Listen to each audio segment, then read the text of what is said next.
Hello friends. Did you know nearly 80% of those who watch my videos aren't subscribed? If you enjoy these stories, please hit that subscribe button and leave a like. It really helps. Thank you for being here. By the way, where are you watching from? Let me know in the comments. My name is Wendell Kirkland, and I've been hauling freight across state lines for the better part of 11 years now. I've seen my share of strange things on the road, but nothing prepared me for what happened on that run from Tucson to Phoenix back in the spring of 2019. Some nights I still wake up in a cold sweat thinking about the weight of that cargo and the look in that border agent's eyes when he told me to keep my mouth shut and drive. I was working for a mid-sized logistics company out of Albuquerque at the time. The pay wasn't great, but it was steady work, and they didn't ask too many questions about your background, which suited me just fine. I'd had some trouble with the law in my younger days, nothing violent. Just some DUIs and a possession charge that made finding decent work a real pain in the ass. The company knew about my record, and they hired me anyway, which meant I owed them a certain degree of loyalty, or at least that's what I told myself when things started going sideways. The job came through on a Tuesday afternoon. I was sitting in a truck stop outside of Tucson drinking burnt coffee and trying to decide if I wanted to spring for the meatloaf special when my dispatcher called. Her name was Rita, and she had this raspy smoker's voice that always made her sound annoyed, even when she wasn't. She told me there was a priority load that needed to go out that night headed for a warehouse in Phoenix. The pay was double my usual rate, which immediately struck me as odd, but Rita explained it away by saying the client needed it there by dawn and was willing to pay premium for the overnight haul. I asked her what the cargo was, and she paused for just a second too long before telling me it was restaurant equipment. Industrial freezers and refrigeration units destined for some new resort that was opening up in Scottsdale. It sounded plausible enough, and the money was too good to pass up, so I told her I'd take it. She gave me the address of the pickup location, which was at a warehouse on the outskirts of Tucson near the airport. She said the load would be ready by 8 that evening, and that I should plan on hitting the road by 9 at the latest. I killed a few hours at the truck stop trying to rest up for the overnight drive. I've never been great at sleeping during the day, though, and I ended up just lying in the sleeper cab staring at the ceiling and listening to the highway traffic rumble past. Around 7, I fired up the engine and made my way over to the pickup location. The address took me to an industrial area that I wasn't familiar with, all corrugated metal buildings and chain-link fences with hardly any streetlights to speak of. The whole area had this abandoned feeling to it, like most of the businesses had packed up and left years ago. I found the warehouse easily enough. It was a massive steel structure with a loading dock and a small office attached to the side. There were a couple of other semis parked in the lot, but no signs of life otherwise. I backed my truck up to the loading dock and killed the engine. The sun was just starting to set, and the sky had turned this deep orange color that made everything look like it was on fire. I sat there for a minute, taking in the silence. There was something off about the whole setup, but I couldn't put my finger on what exactly. Maybe it was just the isolation of the location, or the fact that there didn't seem to be anyone around despite the fact that I was supposedly picking up a priority load. I climbed out of the cab and walked over to the office door. It was unlocked, so I pushed it open and stepped inside. The office was small and cramped with a metal desk and a couple of filing cabinets shoved against the walls. There was a man sitting behind the desk, and he looked up when I came in. He was maybe in his mid-40s with thinning hair and a thick mustache that drooped down past the corners of his mouth. He was wearing a Border Patrol uniform, which caught me off guard. I'd picked up loads all over the Southwest, and I'd never once had a border agent involved in the process. He stood up and extended his hand. He introduced himself as Saul Everman and said he was there to oversee the loading process. I shook his hand and told him my name. His grip was firm and his palm was rough, like he'd spent a lot of time doing manual labor. He had this intense way of looking at you like he was trying to read your thoughts, and it made me uncomfortable. I asked him why Border Patrol was involved in loading restaurant equipment, and he smiled, but it didn't reach his eyes. He told me it was just routine that any cargo moving through this part of Arizona close to the border had to be inspected and cleared before it could be transported north. That explanation didn't sit right with me, but I wasn't in a position to argue. I needed the money, and I'd already committed to the job. Saul Everman told me to follow him out to the loading dock. We walked through a side door and into the warehouse proper. The space was huge and mostly empty except for a few pallets stacked near the loading dock. There were 2 other men waiting there, both of them wearing jeans and work boots, and neither of them said a word when we approached. They had this hard look about them, like they'd spent time in prison or worse. The pallets were wrapped in thick plastic sheeting and strapped down with the industrial-grade tie-downs. Saul Everman gestured toward them and told me that was my cargo. I walked over and tried to peer through the plastic, but I couldn't make out what was inside. I asked him if I could inspect the load before we got it on the truck, and his expression darkened. He told me that wouldn't be necessary, that everything had already been cleared and documented. He said my job was to drive, not to ask questions. I should have walked away right then. Every instinct I had was screaming at me that something was wrong, but I thought about the money and the bills piling up back home, and I kept my mouth shut. The 2 silent men used a forklift to load the pallets onto my trailer. The whole process took maybe 20 minutes, and nobody said a word the entire time. When they were finished, Saul Everman handed me a clipboard with some paperwork. He told me to sign at the bottom and not to worry about reading through it. I signed my name and handed the clipboard back to him. He walked me back to my truck and waited while I climbed into the cab. Before I could close the door, he leaned in and told me something that made my blood run cold. He said the load I was carrying was sensitive, and that there were people who would be very unhappy if it didn't reach its destination on time. He said I should drive straight through without stopping, and that if anyone asked me what I was hauling, I should tell them it was restaurant equipment and nothing more. Then he smiled again, that same cold smile that didn't reach his eyes, and told me to have a safe trip. I started the engine and pulled out of the lot. My hands were shaking on the steering wheel, and I could feel my heart pounding in my chest. I knew I'd just gotten myself into something bad, but I didn't know how bad yet. I merged onto the highway headed north toward Phoenix. The sun had set by then, and the desert stretched out on either side of me, dark and empty. I tried to tell myself that I was overreacting, that it was probably just some under-the-table deal to avoid taxes or regulations. People bent the rules all the time in this business, and it didn't necessarily mean anything sinister was going on. But I couldn't shake the image of Saul Everman's face, or the way those 2 men had looked at me like I was already dead. I reached over and turned on the radio, hoping some music would calm my nerves. A country station crackled to life, and I let the sound fill the cab.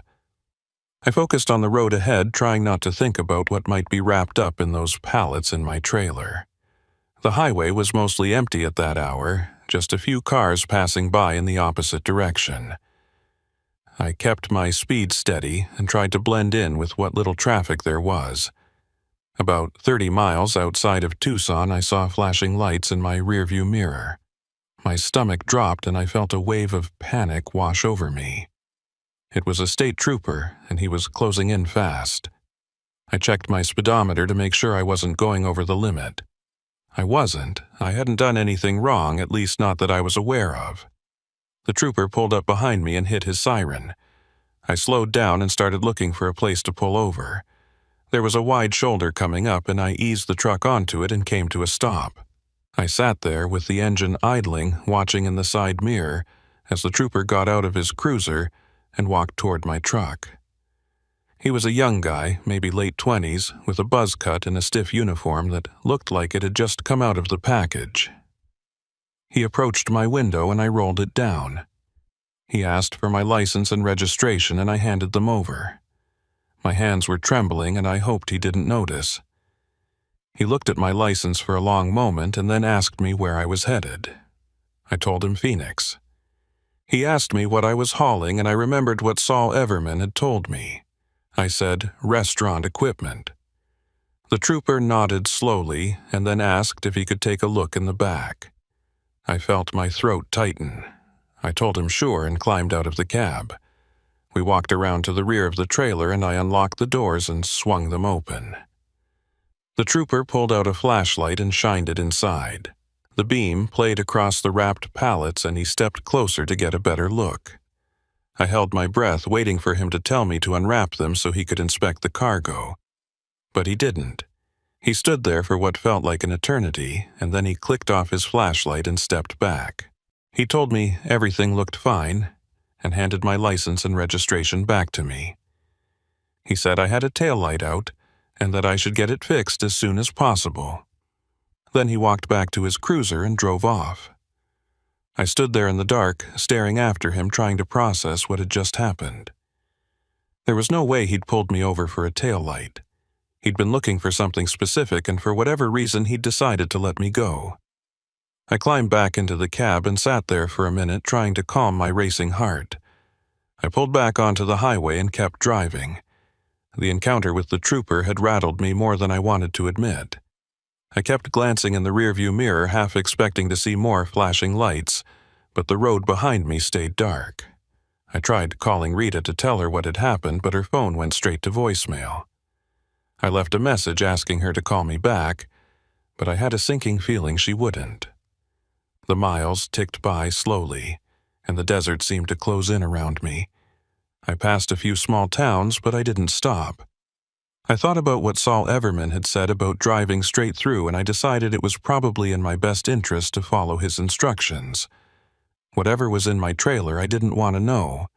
I just wanted to deliver it and get paid and forget this whole thing ever happened. But deep down, I knew it wasn't going to be that simple. Around midnight, I started to get drowsy. I'd been driving for hours, and the adrenaline from the traffic stop had worn off, leaving me exhausted. I reached for the thermos of coffee I'd brought with me and took a long sip. It was cold and bitter, but it helped a little. I rolled down the window to let some fresh air in, and the cool desert breeze hit my face. I could smell creosote and dust, and something else underneath it, something faint and sour that I couldn't quite place. I was about an hour outside of Phoenix when I saw headlights in my rearview mirror. At first, I didn't think anything of it, just another car on the highway, but then I noticed it was staying behind me, keeping pace no matter how fast or slow I went. I sped up a little and the car sped up too. I slowed down and it slowed down. My pulse quickened and I felt that familiar sense of dread creeping back in. The car stayed on my tail for miles, never getting closer but never falling back either. I couldn't make out the make or model, just two bright headlights burning through the darkness. I thought about pulling over to see what they wanted, but I remembered Saul Everman's warning about driving straight through. I kept going, hoping the car would eventually turn off or pass me. But it didn't. It just stayed there like a shadow, following me through the night. I tried to convince myself it was nothing, just a coincidence. Maybe it was someone else headed to Phoenix who happened to be driving the same speed as me. But I didn't believe that. I knew I was being followed, and I knew it had something to do with the cargo in my trailer. I gripped the steering wheel tighter and kept my eyes on the road ahead. The lights of Phoenix were starting to appear on the horizon, and I prayed I could make it to the warehouse without anything going wrong. As I got closer to the city, the car behind me finally made its move. It sped up and pulled into the left lane, coming up alongside me. I glanced over and saw it was a black SUV with tinted windows. The passenger window rolled down, and I could see a figure inside, but I couldn't make out any details. The SUV paced me for a moment, and then it accelerated and cut in front of me, forcing me to hit my brakes. I cursed under my breath and tightened my grip on the wheel. The SUV slowed down, matching my speed again. It was toying with me. I thought about trying to pass it, but I didn't want to escalate the situation. I had no idea who these people were or what they wanted. and I wasn't about to find out the hard way. I kept my distance and followed the SUV as it led me off the highway and onto a side road. My heart was pounding, and my mind was racing with worst-case scenarios. The side road took us into an industrial area not unlike the one where I'd picked up the load. The SUV pulled into a lot behind a rundown warehouse and I followed. The moment I stopped the truck, the SUV's doors opened, and 3 figures stepped out. They were all wearing dark clothing and baseball caps pulled low over their faces. One of them was carrying something in his hand, and as he got closer, I realized it was a gun. I reached for my phone, but before I could dial 911, the man with the gun tapped on my window with the barrel. He motioned for me to roll it down, and I did. He leaned in close enough that I could smell cigarette smoke on his breath and told me to get out of the truck. I did what he said. I climbed down from the cab and stood there with my hands raised, trying to show I wasn't a threat. The man with the gun told me to open the trailer. I walked around to the back and unlocked the doors. The 3 men moved past me and climbed inside. I stood there listening to the sound of plastic being torn and pallets being shifted. After a few minutes, one of them jumped down and told the other something I couldn't hear. They spent another 10 minutes inside the trailer and then they all climbed out. The man with the gun looked at me and told me I'd done a good job. He said I should get back in my truck and finish the delivery like nothing had happened. He said if I told anyone about this stop or about them, they'd know, and they'd come looking for me. Then he and the other 2 men got back in the SUV and drove off, leaving me standing there in the dark. I climbed back into the truck and sat there for a long time, trying to process what had just happened. I knew I should call the police, but I also knew that would only make things worse. Whoever these people were, they were connected, and they weren't afraid to use violence. I thought about Saul Everman and the way he'd looked at me back at the warehouse. I wondered if he was part of this or if he was just another cog in the machine. Eventually, I started the engine and pulled back onto the road. I drove the rest of the way to the Phoenix warehouse in silence. When I got there, the loading dock was empty, and there was no one waiting for me. I backed the truck up to the dock and sat there for a while, trying to decide what to do. Finally, I got out and opened the trailer doors. The pallets were still there, but some of the plastic had been torn away and I could see what was inside now. It wasn't restaurant equipment. The packages inside weren't freezers or refrigeration units. They were bundles wrapped in heavy plastic and duct tape, the kind of packaging you see in movies about drug smugglers or worse. I stood there staring at them, feeling my stomach turn over. I'd suspected something was off from the beginning, but seeing it laid out in front of me like that made it real in a way I wasn't prepared for. I reached out and touched one of the bundles. It was solid and heavy, and I pulled my hand back like I'd been burned. I should have called the cops right then and there. That's what any reasonable person would have done. But I kept thinking about the man with the gun, and the way he'd looked at me when he said they'd come looking for me if I talked. I thought about Saul Everman and how he'd known exactly what was in these pallets when he loaded them onto my truck. I thought about Rita and how she'd gone silent after sending me on this job. The whole thing was a setup, and I was stuck right in the middle of it. I climbed back into the cab and sat there with the engine off, just listening to the sound of my own breathing. The warehouse district was quiet at that hour. Nothing but the distant hum of highway traffic and the occasional bark of a dog somewhere in the darkness. I pulled out my phone and stared at it, trying to decide what to do. I could call the police and tell them everything, but that would mean admitting I'd knowingly transported illegal cargo across state lines. I could lose my license, my job, maybe even end up in prison. And that was assuming the people who'd stopped me on the side of the road didn't get to me first. I thought about just driving away, leaving the truck and the cargo and disappearing into the night. I had some money saved up, not much, but enough to get me out of Arizona and maybe start over somewhere else. But I knew that was a fantasy. These people, whoever they were, had my name, my phone number, probably my address. If I ran, they'd find me eventually. The only way out was through. I started the engine and pulled away from the loading dock. I didn't know where I was going, I just needed to move to do something other than sit there paralyzed by fear and indecision. I drove through the empty streets of Phoenix, aimlessly turning down one road and then another. The city was still asleep, and the streetlights cast long shadows across the pavement. I felt like I was the only person left in the world. After about 20 minutes of driving, I found myself pulling into a 24-hour diner. I needed coffee, and I needed to think. I parked the truck in the lot and walked inside. The place was nearly empty, just a tired-looking waitress behind the counter and an old man sitting in a booth by the window nursing a cup of coffee.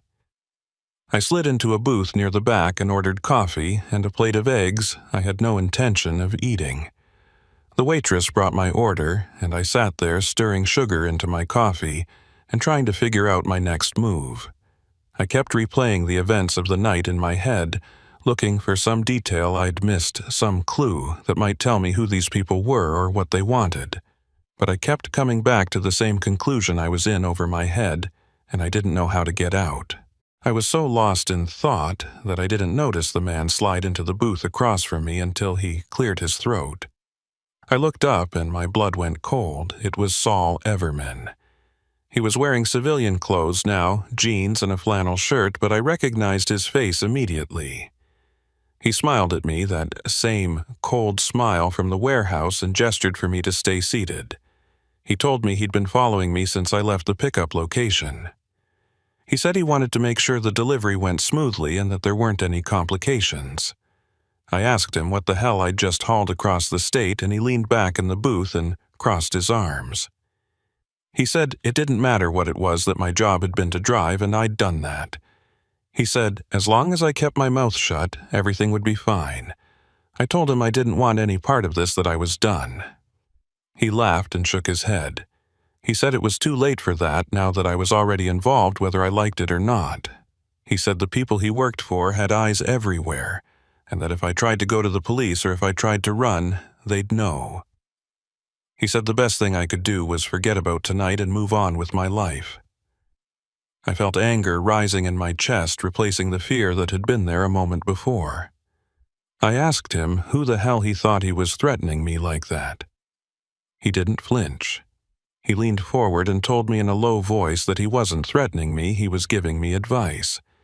He said he'd seen what happened to people who didn't take that advice, and it wasn't pretty. Then he stood up, dropped a $20 bill on the table, and walked out of the diner. I sat there for a long time after he left, staring at the $20 bill like it was a snake coiled up on the table.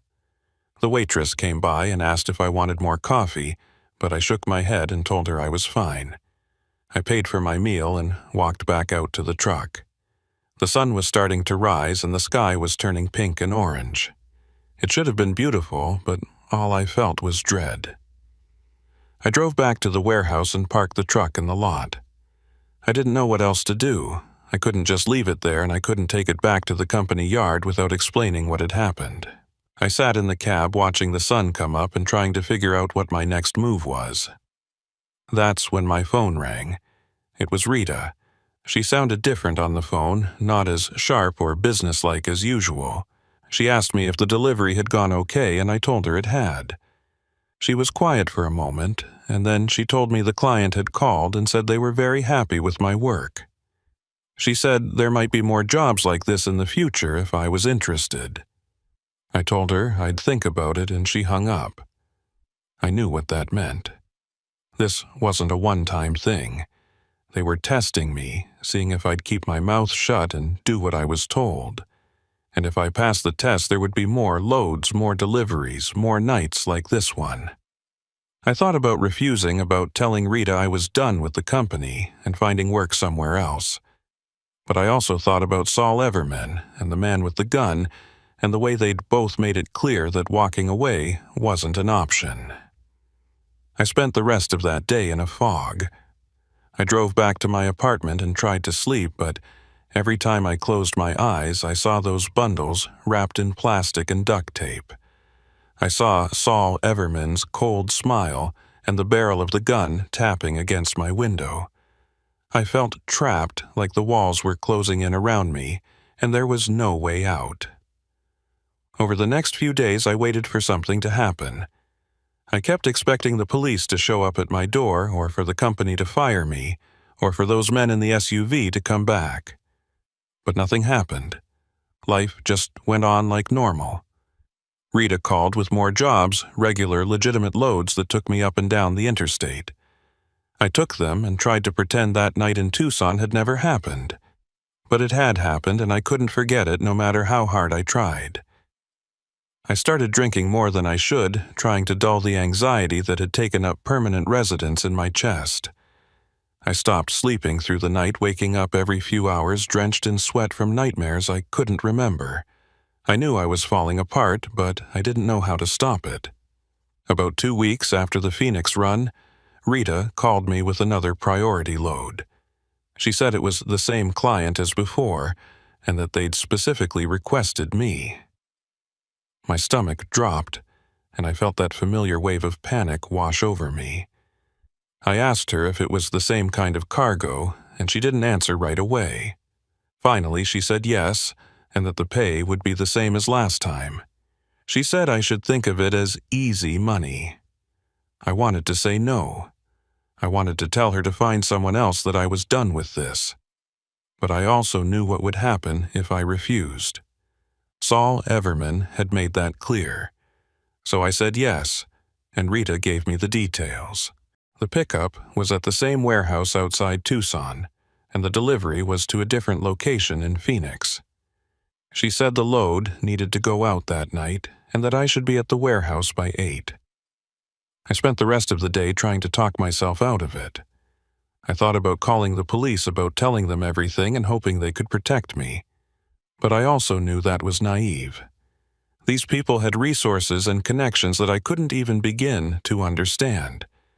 If I went to the cops, I'd be signing my own death warrant.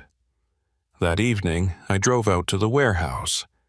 It was the same setup as before, the same deserted industrial area, the same loading dock.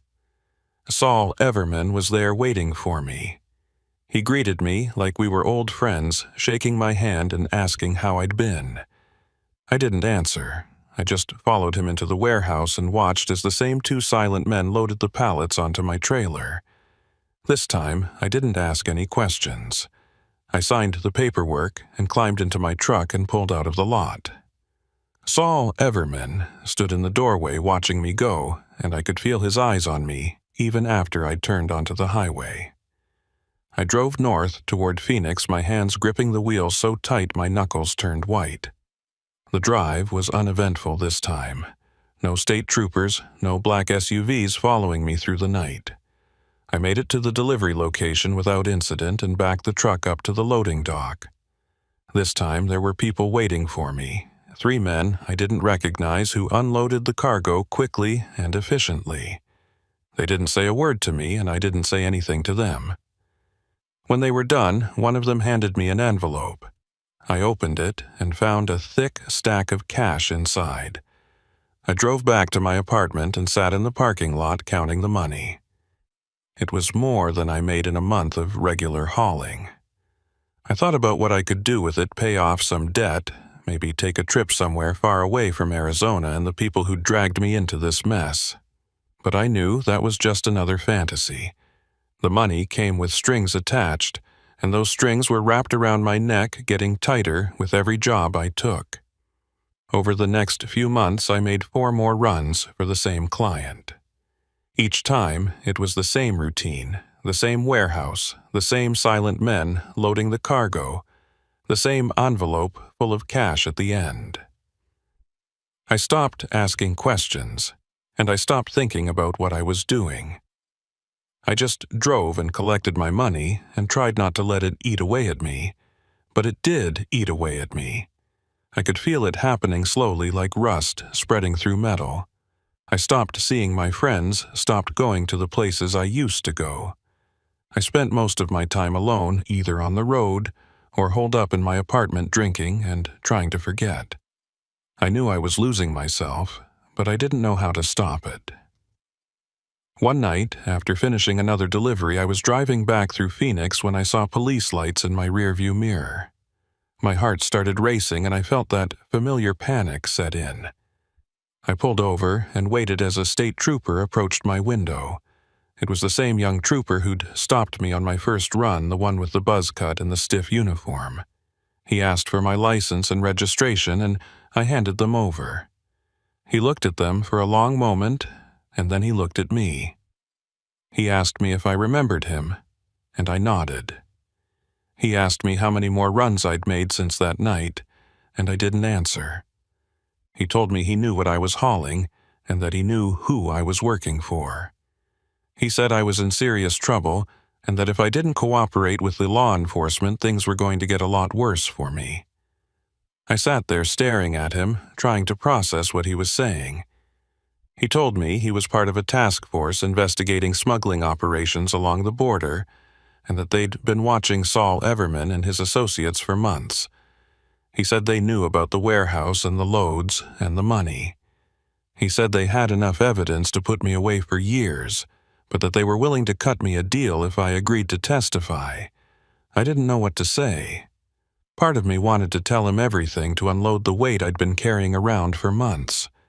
But another part of me knew that cooperating with the police would be a death sentence. Saul Everman had made it clear what happened to people who talked, and I had no reason to doubt him. The trooper must have seen the fear in my eyes because he softened a little. He told me I didn't have to decide right then, that I should think about it and call him when I was ready. He handed me a business card with his number on it and told me to be careful. Then he got back in his cruiser and drove off. I sat there in the dark, holding the business card and trying to figure out what to do. I knew the walls were closing in and that eventually I'd have to make a choice. I could keep working for Saul Everman and his people and hope that I didn't get caught or killed. Or I could cooperate with the police and hope that they could protect me from the people I'd been working for. Neither option seemed good. Both of them felt like a trap. I started the engine and pulled back onto the highway. I drove for hours, just driving with no destination in mind. I thought about my life and how I'd ended up here. I thought about the choices I'd made and the roads I'd taken that had led me to this moment. By the time the sun came up, I still didn't have an answer. I was tired and scared, and I didn't know who to trust. All I knew was that I couldn't keep doing this, that eventually something was going to give. I just hoped that when it did, I'd still be alive to see it. I pulled into a rest stop and parked the truck. I sat there watching the morning traffic roll by and thinking about the business card in my pocket. The trooper had given me a way out, but taking it would mean putting my life in the hands of people I didn't know, and hoping they could keep me safe from people who'd already proven they could get to me anywhere. I thought about calling him right then and there, but I couldn't bring myself to do it. Instead, I just sat there paralyzed by fear and indecision. The sun climbed higher in the sky, and the rest stop filled up with travelers and truckers, all of them going about their lives oblivious to the hell I was living in. Finally, I started the engine and pulled back onto the highway. I didn't know where I was going or what I was going to do. All I knew was that I couldn't stay in that rest stop forever. I had to keep moving, even if I didn't know where I was headed. 3 days passed before Rita called me again. I'd spent those days holed up in my apartment, drinking cheap whiskey and staring at the trooper's business card. I must have picked it up 100 times, ready to dial the number, but each time I'd set it back down and pour myself another drink. The walls of my apartment felt like they were pressing in on me, and I couldn't shake the feeling that I was being watched. Every car that drove by, every footstep in the hallway outside my door, made my heart race. When Rita's call finally came, I almost didn't answer. I saw her name on the screen and felt my stomach drop. Part of me wanted to let it go to voicemail to pretend I wasn't home to buy myself a little more time. But I knew that would only make things worse. I answered on the 4th ring and tried to keep my voice steady. Rita told me there was another job and that it needed to happen tonight, She said the client was getting impatient and that they needed me specifically. I asked her why me, and she got quiet for a moment before telling me it was because I'd proven myself reliable. Reliable. The word made me want to throw my phone across the room. I wasn't reliable, I was trapped. There was a difference. But I didn't say any of that to Rita. I just told her I'd be at the warehouse by 8 and hung up. I sat there on my couch staring at nothing, trying to figure out what I was going to do. I thought about the trooper's offer and about what would happen if I took it. Witness protection. Maybe a new identity somewhere far away from Arizona. It sounded almost too good to be true, and in my experience, things that sounded too good to be true usually were. But I also thought about what would happen if I kept doing these runs. Eventually, the law would catch up with me, or Saul Everman's people would decide I was a liability. Either way, I'd end up dead or in prison. The only question was which would come first. I pulled out the business card and stared at it for what felt like the 100th time. The trooper's name was printed in small black letters, and underneath it was a phone number and an email address. I memorized both, and then I tore the card into tiny pieces and flushed them down the toilet. I didn't call him, not yet. I needed more time to think, to figure out what my play was going to be. I grabbed my keys and headed out to my truck. The sun was setting, and the sky was turning that same orange color it had been on my first run to Phoenix. It felt like a lifetime ago, even though it had only been a few months. I climbed into the cab and started the engine. The familiar rumble of the diesel motor was oddly comforting, and for a moment I let myself pretend that this was just another normal job. The drive to Tucson took about 2 hours, and I spent most of it in silence. I didn't turn on the radio, and I didn't let my mind wander. I just focused on the road ahead, watching the white lines blur past in the headlights. When I finally pulled into the warehouse district, it was fully dark. The streets were empty, and the only light came from a few scattered street lamps that cast long shadows across the pavement. I backed my truck up to the loading dock and killed the engine. Saul Everman was waiting for me just like he always was. He stepped out of the shadows as I climbed down from the cab and gave me that same cold smile. He asked me how I'd been, and I told him fine. He nodded like he believed me, but I could see in his eyes that he knew I was lying. He led me into the warehouse, and I followed him past the same 2 silent men who were already loading the pallets onto my trailer. I watched them work their movements efficient and practiced like they'd done this 1,000 times before. Saul Everman handed me the clipboard, and I signed my name without reading the paperwork. He told me the delivery address was different this time, that I'd be heading to a location just outside of Phoenix near the foothills. He said there would be someone waiting for me there, and that I should follow their instructions exactly. I nodded and climbed back into my truck. As I pulled out of the lot, I saw Saul Everman standing in the doorway watching me leave. His silhouette was backlit by the fluorescent lights of the warehouse, and for a moment he looked almost like a statue, cold and unmoving. I merged onto the highway and headed north. The road was mostly empty at that hour, just a few semis and passenger cars scattered across the lanes. I kept my speed steady and tried not to think about what was in my trailer. I'd learned over the past few months that ignorance was easier than knowledge. If I didn't know exactly what I was hauling, then I could pretend it was something less sinister than I suspected. It was a lie I told myself, but it was the only thing that kept me sane. About an hour into the drive, I noticed headlights behind me. At first, I thought it was just another truck, but as the miles passed, I realized it was staying with me, keeping the same distance no matter how fast or slow I went. My pulse quickened and I felt that familiar sense of dread settle over me. I told myself it was nothing, that I was just being paranoid, but deep down, I knew better. I'd been followed before, and this felt the same. I took an exit off the highway, hoping to lose whoever was behind me. The exit led to a small 2-lane road that cut through the desert. The headlights followed me off the highway and stayed on my tail. I sped up, pushing the truck faster than I should have on the narrow road. The headlights sped up too. My hands were sweating on the steering wheel and I could feel my heart pounding in my chest. I thought about pulling over and confronting whoever was following me, but I knew that was a bad idea. The road twisted through the desert for several miles before reconnecting with the highway. I merged back onto the interstate and the headlights followed. I was starting to panic now, my mind racing through possibilities.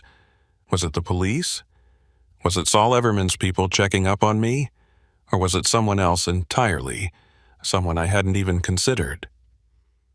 I reached for my phone, thinking I'd call Rita, or maybe even the trooper, but before I could dial, the headlights suddenly accelerated and pulled up alongside me. It was a dark sedan with tinted windows. The car paced me for a moment, and then the passenger window rolled down.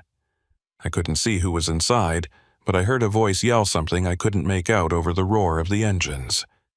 The sedan swerved closer to me, forcing me toward the shoulder. I jerked the wheel to the right, barely avoiding a collision. The sedan pulled back and then accelerated ahead of me, cutting me off and forcing me to hit my brakes. I slowed down to a crawl and the sedan matched my speed, staying just ahead of me. My mind was racing, trying to figure out what they wanted. Were they trying to steal the cargo? Were they trying to scare me? Or were they trying to do something worse? The sedan's brake lights flashed and it slowed down even more, forcing me to come to a complete stop. I sat there in the middle of the highway with my hazards on, watching as the sedan's door opened. A woman stepped out. She was wearing jeans and a leather jacket, and her hair was pulled back in a ponytail. She walked toward my truck with a confidence that made me uneasy. I rolled down my window as she approached, and she stopped a few feet away. She told me her name was Clara June Blevins, and that she needed to talk to me. I asked her what she wanted, and she glanced over her shoulder before looking back at me. She said she knew what I was hauling, and she knew who I was working for. She said she'd been watching me for weeks, trying to figure out the best way to approach me. I felt my blood run cold. If she'd been watching me, that meant she knew where I lived, where I went, what I did. I asked her who she was, and she smiled, but it wasn't a friendly smile. She said she was someone who could help me if I was smart enough to listen. Clara June Blevins told me she was a federal investigator working undercover to bring down the smuggling operation I'd gotten caught up in. She said she knew about Saul Everman and the warehouse and the deliveries. She said they had enough evidence to shut the whole thing down, but they needed someone on the inside, someone who could testify about what they'd seen. She said if I cooperated, they could protect me, put me in witness protection, and make sure I didn't do any prison time. It was the same offer the trooper had made, but hearing it from her made it feel more real somehow. I asked her how I could trust her, and she reached into her jacket and pulled out a badge. She held it up for me to see, and I squinted at it in the dim light. It looked legitimate, but I wasn't sure. I'd heard stories about people impersonating federal agents, and I didn't know if this was one of those situations. Clara June Blevins must have sensed my hesitation because she told me I didn't have to decide right now. She said I should think about it and call her when I was ready. She handed me a business card and told me to be careful. She said the people I was working for were dangerous and that they wouldn't hesitate to eliminate anyone they saw as a threat. Then she walked back to her sedan and drove off, leaving me sitting there in the middle of the highway. I sat there for a long time trying to process what had just happened. 2 law enforcement officers had now approached me with the same offer. That meant they were serious about bringing down Saul Everman and his operation, but it also meant I was caught in the middle of something much bigger than I'd realized. I thought about the cargo in my trailer and about all the runs I'd made over the past few months. I thought about the money I'd been paid and about how none of it had been worth the cost. I started the engine and pulled back onto the highway. The rest of the drive to Phoenix was uneventful. I followed the directions Saul Everman had given me, and ended up at a small warehouse on the outskirts of the city. There were 2 men waiting for me, and they unloaded the cargo quickly and efficiently. One of them handed me an envelope, and I didn't bother counting the cash inside. I just shoved it in my pocket and climbed back into my truck. I drove back to my apartment and sat in the parking lot staring at Clara June Blevins' business card. I thought about calling her right then, but I couldn't bring myself to do it. I was exhausted and confused, and I didn't trust my own judgment anymore. I went inside and collapsed on my couch. I didn't bother taking off my boots or turning on the lights. I just lay there in the darkness staring at the ceiling and trying to figure out what I was going to do. The next morning, I woke up to my phone ringing. It was Rita. She told me there was another job and that it needed to happen that night. I felt a surge of anger and frustration. I told her I needed a break, that I'd been doing too many runs, and I needed some time off. She was quiet for a moment, and then she told me that wasn't possible. She said the client had specifically requested me and that refusing wasn't an option. I started to argue, but she cut me off. She said if I didn't show up tonight, there would be consequences, and then she hung up. I sat there holding my phone, feeling the walls close in around me. I knew what those consequences would be. Saul Everman had made it clear from the beginning what happened to people who didn't cooperate. I thought about running about packing a bag and getting as far away from Arizona as I could. But I also knew that wouldn't work. These people had resources and connections I couldn't begin to compete with. If I ran, they'd find me eventually. I pulled out Clara June Blevins' business card and stared at it. I thought about what she'd said about witness protection and starting over somewhere new. It sounded like a dream, like something that happened to other people, not to someone like me. But I was running out of options. I could keep doing these runs and hope I didn't get caught or killed, or I could take the chance and trust that the feds could protect me. I picked up my phone and dialed the number on the card. It rang 3 times before Clara June Blevins answered. I told her who I was and that I was ready to talk. She said she'd been waiting for my call and that we needed to meet somewhere safe. She gave me an address and told me to come alone. I said I would and hung up. I spent the rest of the day preparing. I didn't know what would happen once I met with Clara June Blevins, but I knew my life was about to change in ways I couldn't predict. I thought about the choices I'd made and the roads I'd taken that had led me here. I thought about my old man David and what he would have said if he'd known what I'd gotten myself into. He'd always told me to do the right thing even when it was hard. I'd ignored that advice for a long time, but maybe it wasn't too late to start listening. That evening, I drove to the address Clara June Blevins had given me. It was a small office building in a quiet part of Phoenix. I parked my truck and walked inside. The lobby was empty except for a security guard who barely looked up as I passed. I took the elevator to the 3rd floor and found the office number she'd given me. I knocked on the door and waited. Clara June Blevins opened the door and gestured for me to come in. The office was small and sparsely furnished with just a desk and a couple of chairs. There was another person in the room, a man in a suit who introduced himself as a federal prosecutor. He shook my hand and told me to sit down. I did, and Clara June Blevins sat across from me. She told me they were going to ask me some questions and that I should answer them honestly. She said everything I told them would be used to build a case against Saul Everman and his associates. I spent the next 3 hours telling them everything. I told them about the first run, and about Saul Everman, and about the men in the black SUV. I told them about the pallets and the money, and about Rita and the phone calls. I told them about the warehouse and the deliveries, and about the nights I'd spent lying awake wondering if I was going to end up dead or in prison. I told them everything I could remember, and when I was done, I felt like a weight had been lifted off my shoulders. The prosecutor told me I'd done the right thing and that they would do everything they could to protect me. He said they'd need me to make one more delivery so they could catch Saul Everman and his people in the act. He said they'd be watching the entire time and that I'd be safe. I didn't believe him, but I didn't have a choice. I'd already committed to cooperating, and backing out now would only make things worse. Clara. June Blevins walked me to the elevator and told me to be careful. She said Saul Everman was smart and that if he suspected anything, he wouldn't hesitate to act.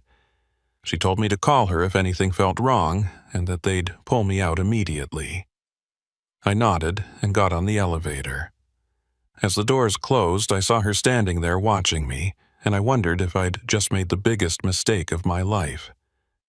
I drove back to my apartment and tried to sleep, but I couldn't. I kept thinking about the delivery I'd have to make and about what would happen if something went wrong. I thought about Saul Everman and the way he looked at me like he could see right through me. I thought about the men in the black SUV and about what they'd do if they found out I was working with the feds. The next evening, I drove to the warehouse in Tucson.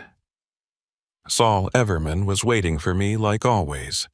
He greeted me with that same cold smile and handed me the clipboard. I signed my name and watched as the two silent men loaded the pallets onto my trailer. Everything felt the same as it always had, but I couldn't shake the feeling that something was different, that Saul Everman knew what I'd done. As I climbed into my truck, Saul Everman leaned in through the window. He told me this was an important delivery and that I needed to be extra careful. He said there had been some problems lately and that they were watching everyone more closely. My heart started racing and I felt sweat bead on my forehead. I asked him what kind of problems, and he just smiled. He said I shouldn't worry about it, that as long as I did my job, everything would be fine. I pulled out of the lot and headed north toward Phoenix. I kept checking my mirrors, expecting to see Saul Everman's car following me or the black SUV pulling up alongside me. But the road stayed empty. Clara, June Blevins had said they'd be watching, but I couldn't see any sign of them.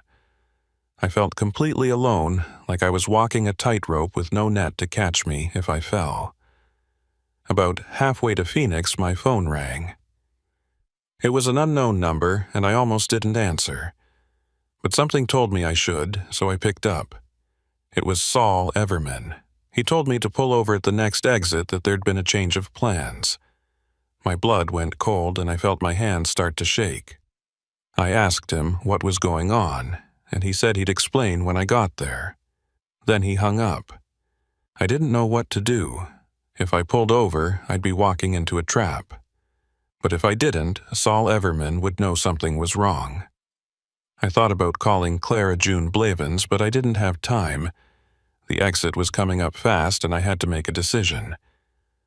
I took a deep breath and pulled off the highway. The exit ramp curved away from the highway and led to a frontage road that ran parallel to the interstate. There were no streetlights and the darkness seemed to swallow everything beyond the reach of my headlights. I drove slowly, looking for any sign of where I was supposed to go. My phone rang again, and I answered it without taking my eyes off the road. Saul Everman told me to take the next left and follow it for about a mile. He said I'd see a dirt road on the right and that I should pull in there and wait. I asked him again what was going on, but he'd already hung up. I took the left turn and found myself on a narrow 2-lane road that cut through empty desert. There were no buildings, no signs of life, just scrub brush and rocks stretching out into the darkness. I drove for what felt like forever, checking my odometer and watching the tenths of a mile tick by. When I hit the 1-mile mark, I started looking for the dirt road. I almost missed it. It was barely more than a pair of tire tracks cutting through the brush, and if I hadn't been looking for it, I would have driven right past. I turned onto the dirt road and immediately regretted it. The truck bounced and lurched over the uneven ground, and I had to slow to a crawl to keep from bottoming out. The road wound through the desert for maybe a quarter mile before opening into a small clearing. I pulled to a stop and killed the engine. The silence that followed was absolute. No highway noise, no wind, nothing. Just the ticking of the cooling engine and the sound of my own breathing. I sat there waiting and trying to calm my racing heart. I thought about calling Clara June Blevins, but I didn't want to risk it. If Saul Everman was watching, he'd see me on the phone and know something was wrong. I looked around, trying to see if there were any other vehicles or any sign of what I was supposed to be waiting for, but the darkness was too thick. I couldn't see more than 20 feet beyond the reach of my headlights. After about 5 minutes, I saw headlights approaching from the direction I'd come. A vehicle pulled into the clearing and stopped about 30 feet from my truck. It was a pickup truck, and I could see 2 figures sitting in the cab. The driver's side door opened, and Saul Everman stepped out. He walked toward my truck, and I rolled down the window. He asked me if I'd had any trouble finding the place, and I told him no. He nodded and told me to get out of the truck. I climbed down and stood there trying to read his expression. He looked calm, almost relaxed, but there was something in his eyes that made me uneasy. He told me there'd been a change in the delivery location, that the people we were supposed to meet had moved to a different spot. He said we needed to transfer the cargo to his truck and that he'd take it the rest of the way. I asked him why, and he said it was safer this way, that there had been some heat from law enforcement and they were being extra cautious. My mind was racing. This wasn't part of the plan. Clara June Blevins had said I'd make the delivery and that they'd move in once the exchange was complete. If Saul Everman took the cargo now, the whole operation would fall apart. I told him I didn't understand why we couldn't just continue with the original plan, and he stepped closer to me. He said it wasn't a request, that I needed to do what I was told. The second figure from the pickup truck got out, and I recognized him as one of the silent men from the warehouse. They walked to the back of my trailer, and I followed. Saul Everman told me to open it, and I did. The 2 of them climbed inside and started pulling the pallets toward the edge. I stood there watching them work and trying to figure out what to do. If I let them take the cargo, I'd have nothing to show the feds. But if I tried to stop them, Saul Everman would know I was working against him. I felt trapped, like no matter what I did, I was going to lose.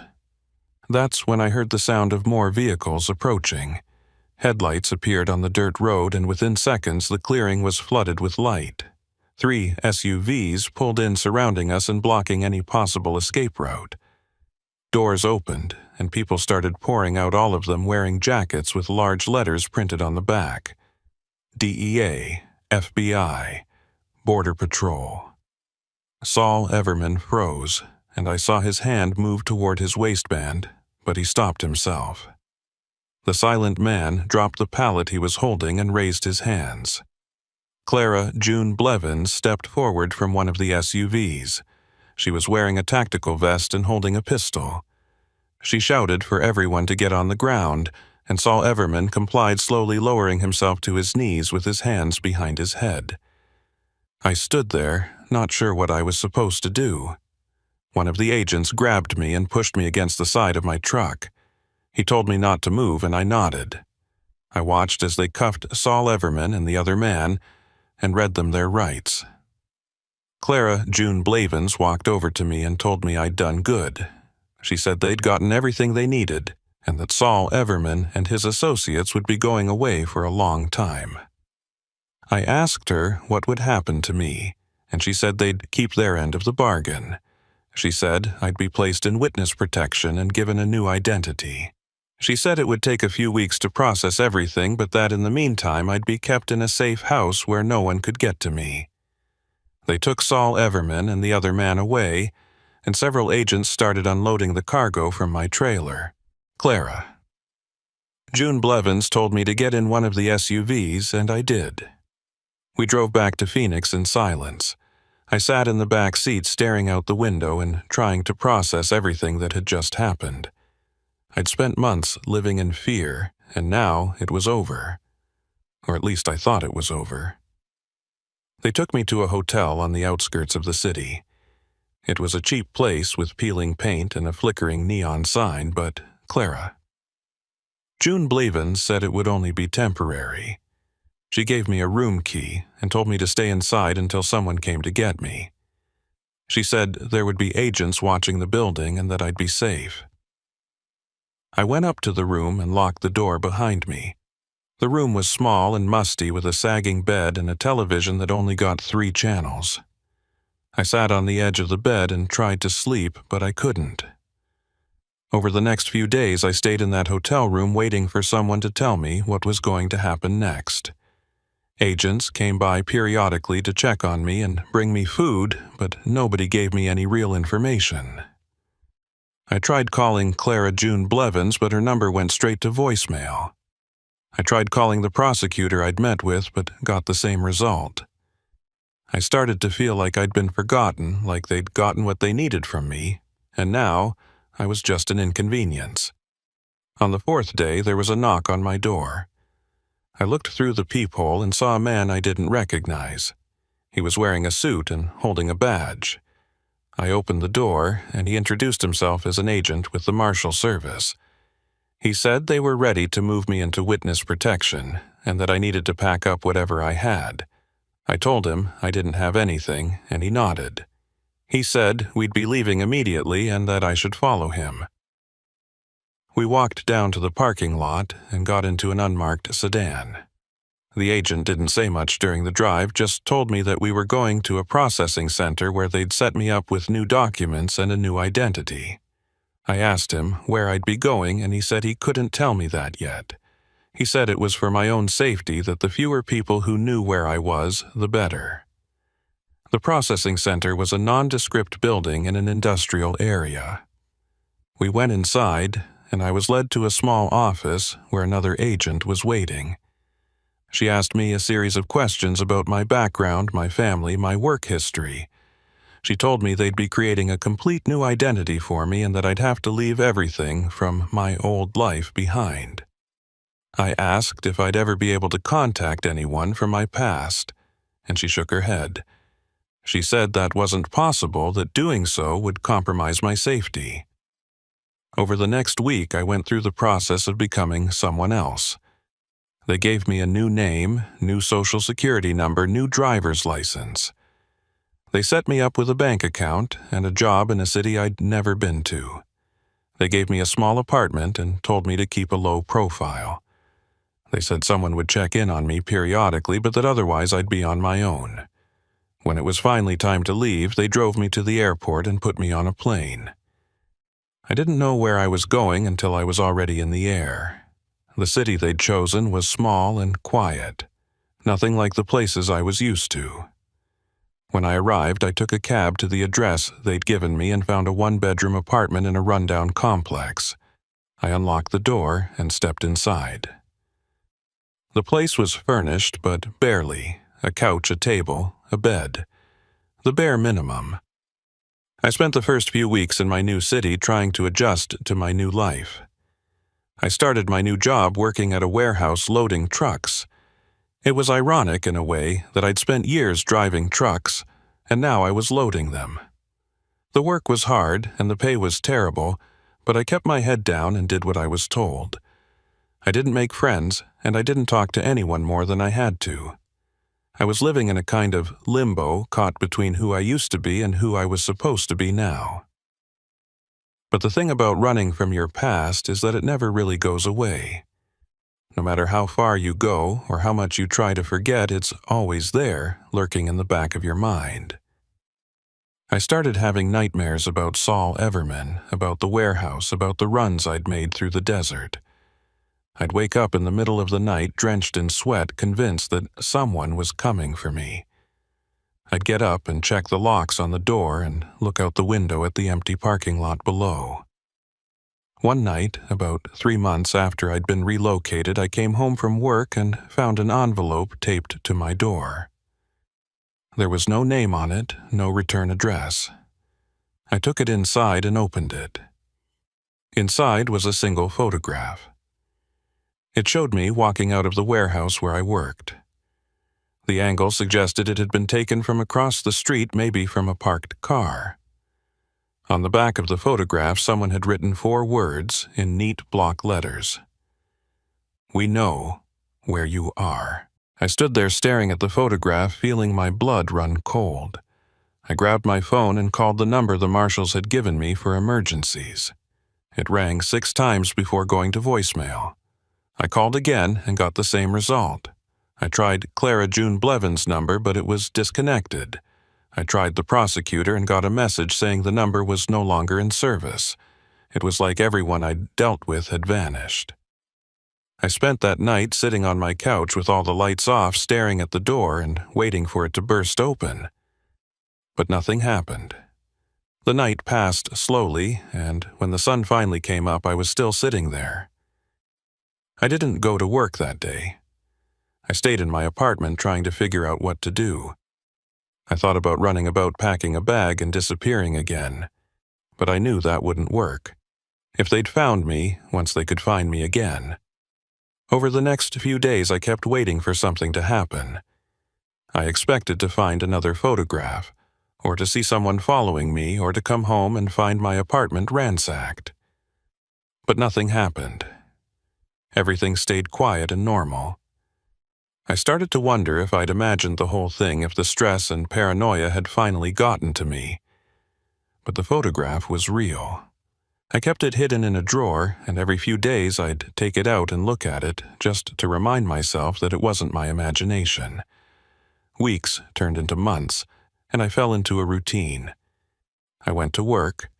I came home. I ate dinner. I went to bed. I stopped checking over my shoulder every few minutes, and I stopped jumping at every unexpected sound. I started to relax, to believe that maybe the photograph had been a warning and nothing more. Maybe whoever had found me had decided I wasn't worth the trouble. Maybe they'd moved on to bigger problems. But deep down, I knew that wasn't true. I knew that the people I'd crossed didn't forget, and they didn't forgive. I knew that someday, somewhere, they'd come for me. It might be tomorrow, or it might be years from now, but it would happen. That's the price I paid for the choices I made. I traded my old life for a new one, but the debt was still there waiting to be collected. I still drive sometimes, not for work, just to clear my head. I'll get in my car and take long drives through empty roads late at night. It reminds me of my time as a trucker, of the freedom I felt behind the wheel. But it also reminds me of that night in the desert, of Saul Everman's cold smile, and of the cargo I hauled without asking questions. Those memories never leave me, no matter how far I drive or how fast I go. Sometimes I wonder what happened to Saul Everman if he's sitting in a prison cell somewhere thinking about the operation that fell apart. I wonder if he knows it was me who brought it all down, or if he thinks it was just bad luck. I wonder if he sent people looking for me, or if he's forgotten about me entirely. I'll probably never know the answer to those questions. What I do know is that I'm not Wendell Kirkland anymore. That person died the night I got on that plane and flew to a city I'd never heard of. The person I am now is someone else entirely, someone with a different name and a different history. But sometimes, late at night when I can't sleep, I forget which person I'm supposed to be. I forget if the memories I have are real, or if they belong to someone who doesn't exist anymore. I keep the photograph hidden in my apartment. I don't know why I haven't thrown it away. Maybe it's because it's the only proof I have that my old life was real, that I didn't just dream the whole thing up. Or maybe it's because I want to remember what happens when you make a deal with the devil. You might get what you want in the moment, but eventually the bill comes due. I think about that first run a lot. I think about how I could have said no to Rita, how I could have walked away when Saul Everman gave me that cold smile. I think about all the choices I made that led me to this point, and I wonder if things could have turned out differently. But the truth is, I'll never know. The past is the past, and there's no changing it. All I can do is keep moving forward and hope that the people looking for me never find what they're searching for. Last week, I came home and found my apartment door slightly ajar. I stood in the hallway for a long time trying to decide if I should go inside or run. Eventually, I pushed the door open and stepped inside. Everything looked normal. Nothing was out of place. Nothing was missing. But I could feel it. Someone had been there. The air felt different somehow, like the space had been disturbed. I searched every room, but I couldn't find anything. No note, no photograph, no sign that anyone had been there. But I knew. I could feel it in my bones. They'd found me again, and this time they'd been inside. This time they'd gotten close. I thought about calling the marshals again, but I knew there was no point. They'd made it clear that I was on my own now that they'd done their part, and the rest was up to me. So I keep living my life. I go to work, I come home, I eat dinner, I go to bed. I try not to think about the photograph or the door left ajar, or the feeling that I'm being watched. I try to convince myself that I'm safe, that the people looking for me will eventually give up and move on. But I know that's not true. I know that one day I'll come home and find something worse than a photograph. One day they'll stop sending warnings, and they'll come to collect what they think I owe them. Until then, I'll keep driving. I'll keep taking those long late-night drives through empty roads, pretending for a few hours that I'm still Wendell Kirkland, the trucker who thought he could make some easy money without asking questions. I'll pretend that I'm still the person I used to be before I hauled that first load from Tucson to Phoenix. I'll pretend that I still have a choice about how this story ends. But the truth is, my story ended the night I signed that clipboard in Saul Everman's warehouse. Everything that's happened since then has just been the epilogue, and I don't know how long epilogues are supposed to last, or what happens when they finally run out of pages. All I know is that I'm still here, I'm still breathing, and for now, that's enough. My name is Virgil Tanner, and I've been hauling freight across the Southwest for the better part of 8 years. I've driven through every kind of weather you can imagine: blizzards in Colorado, dust storms in Arizona, ice storms in the Panhandle. I've seen roadside accidents that would turn your stomach, and I've passed stranded motorists in places so remote you'd think they were on another planet. In all that time, I'd never needed help myself. I'd always been the one doing the helping, or at least driving past and calling it in. That changed one night in West Texas on a stretch of highway so empty it might as well have been the surface of the moon. It was late September, and I was hauling a load of construction materials from El Paso to Albuquerque. The route took me through some of the most desolate country in the lower 48, nothing but flat desert scrubland for miles in every direction. The sun had set about an hour earlier, and the darkness out there was absolute. No towns, no gas stations, no lights of any kind.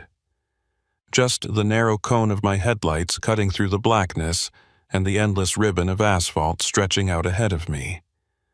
I'd been driving for about 6 hours straight, and I was starting to feel it.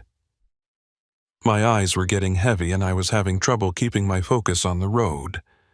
I'd drunk 2 energy drinks and chewed through half a pack of gum, but nothing seemed to help. I was debating whether to pull over and catch a few hours of sleep when I felt the truck shudder beneath me. It was subtle at first, just a slight vibration in the steering wheel, but within seconds it had turned into a violent shaking that made my teeth rattle. I eased off the gas and the shaking got worse. The engine started making a grinding noise that I'd never heard before, a deep metallic screech that set my nerves on edge. I knew immediately that something was seriously wrong.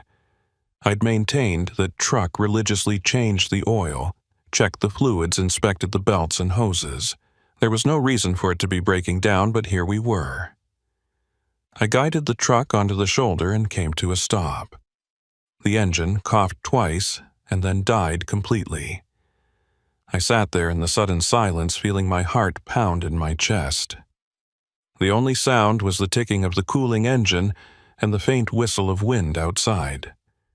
I turned the key, trying to restart the engine, but nothing happened. Not even a click. The dashboard lights flickered and went dark. I tried again with the same result.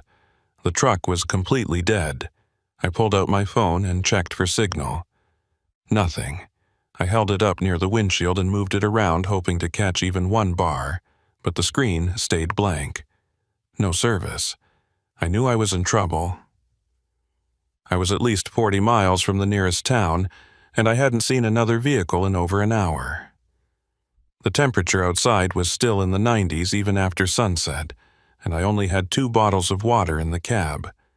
I could walk, but I'd be doing it in the dark across open desert with no guarantee I'd find help before I collapsed from heat exhaustion.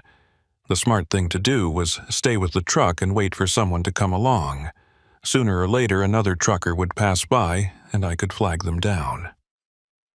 I climbed out of the cab and walked around to the front of the truck. I popped the hood and looked at the engine, but I couldn't see much in the darkness.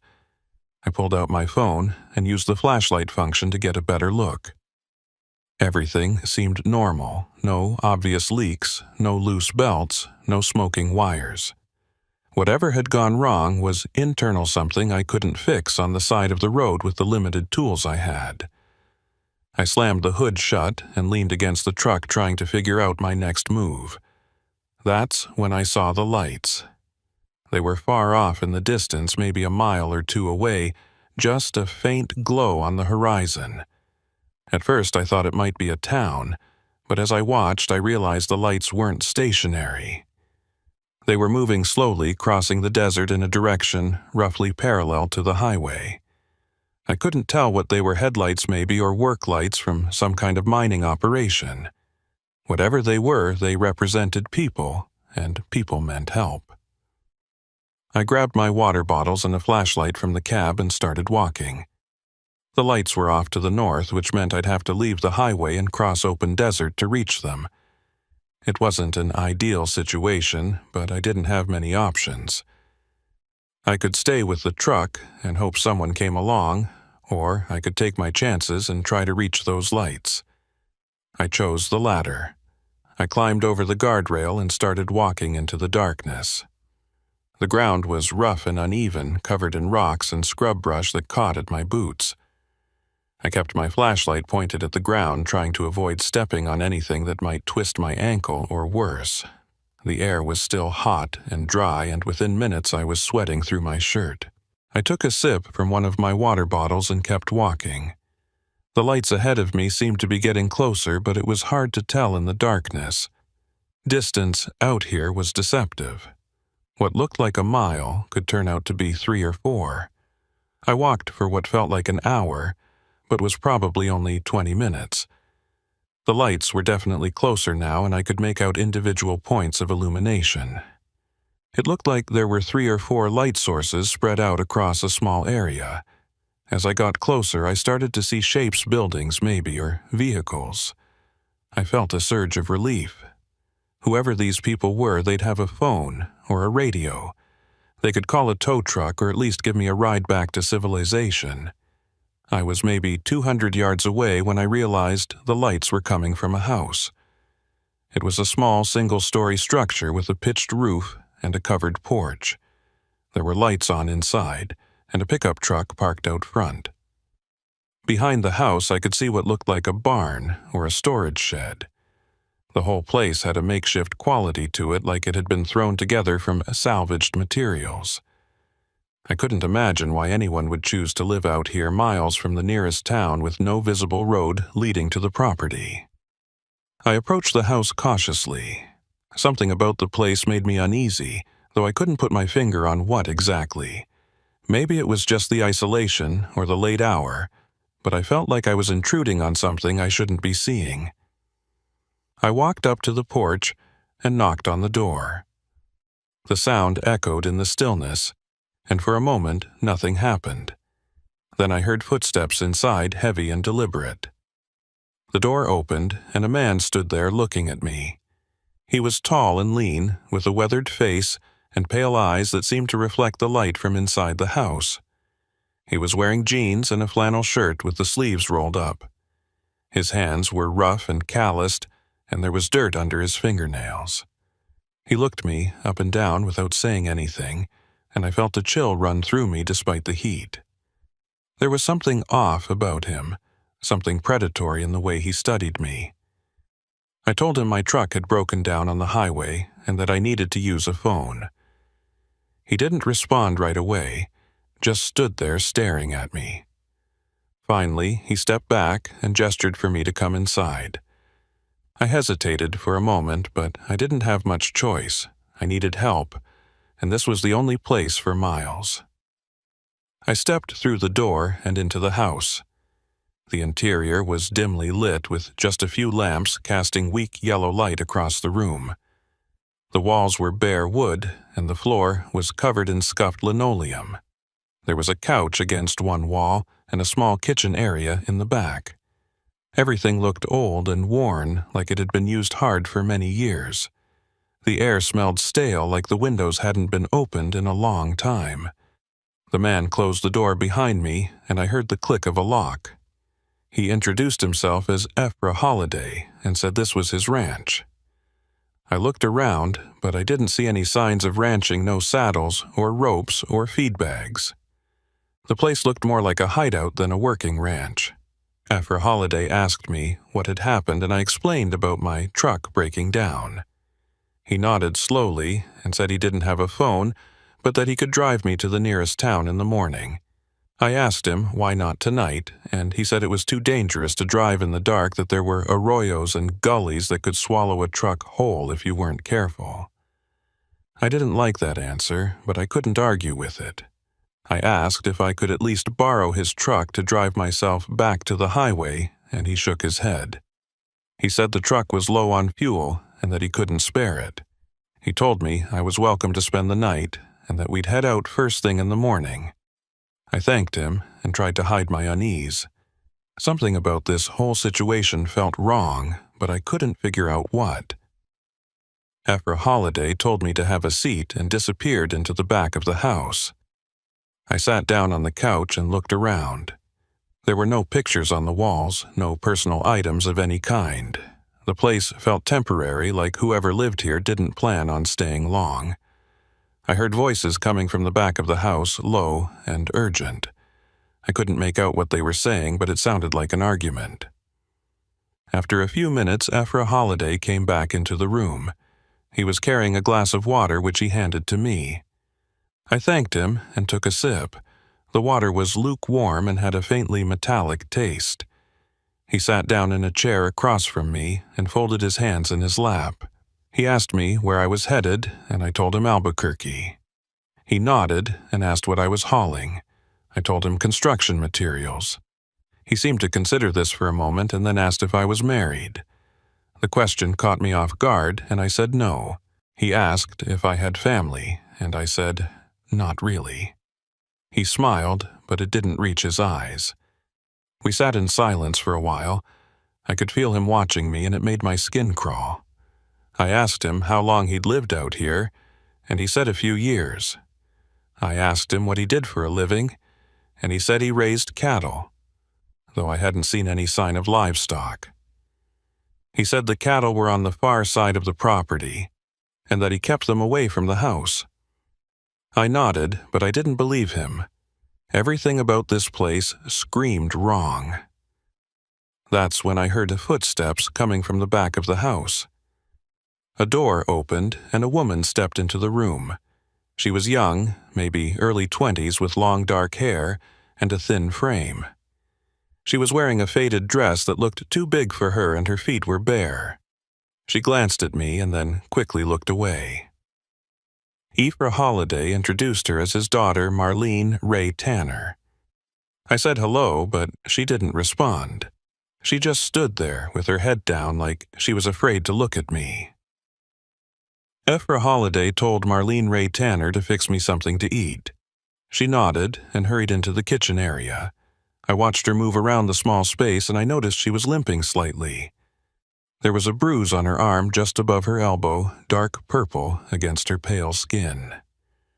She didn't look at me or her father, just kept her eyes on what she was doing. She pulled out a frying pan and started cooking something on the stove. The smell of burning grease filled the room. I asked Ephra Holiday if there was a bathroom I could use, and he pointed toward a hallway. I stood up and walked in that direction. The hallway was narrow and dark with just one door at the end. I opened it and found a small bathroom with a toilet and a sink. There was no shower, and the fixtures were old and stained. I closed the door behind me and stood there for a moment trying to collect my thoughts. Something was very wrong here and I needed to figure out what. I looked around the bathroom searching for anything that might tell me more about this place. There was nothing unusual, just a bar of soap and a threadbare towel hanging from a hook. I opened the medicine cabinet and found a few bottles of prescription medication. I couldn't read the labels in the dim light, but I pocketed one of the bottles thinking it might be useful later. I flushed the toilet and ran the water in the sink for a minute to make it sound like I'd actually used the bathroom. Then I opened the door and stepped back into the hallway. As I was walking back toward the main room, I heard voices again coming from somewhere deeper in the house. I stopped and listened. It was Aoife Holliday and Marlene Ray Tanner, and they were arguing. I couldn't make out most of what they were saying, but I caught a few words. One of them was stranger. Another was problem. And then I heard Aoife Holliday say something that made my blood run cold. He said, "We can't let him leave." I stood there, frozen, trying to process what I'd just heard. Had I misheard? Maybe he'd said something else, something that sounded like what I thought I'd heard. But deep down, I knew I hadn't. Aoife Holliday was planning to keep me here, and I had no idea why. I thought about running about, making a break for the door, and trying to get back to my truck. But I was miles from the highway with no phone and no way to call for help. If Aoife Holliday came after me, I wouldn't stand a chance. I walked back into the main room, trying to act normal. Aoife Holliday was sitting in his chair, and he looked up when I entered. He asked if everything was okay, and I said yes. Marlene Ray Tanner had finished cooking, and she brought me a plate of food. It was eggs and some kind of meat I couldn't identify. I thanked her, and she scurried back to the kitchen. I sat down and forced myself to eat, even though I'd lost my appetite. I needed to keep up appearances at least until I could figure out a way to get out of here. Aoife Holliday watched me eat. He didn't say anything, just sat there with that same cold expression on his face. I tried to make small talk, asking him about the ranch and the surrounding area, but his answers were short and vague. He seemed distracted, like he was thinking about something else. I finished eating and set the plate down on a small table next to the couch.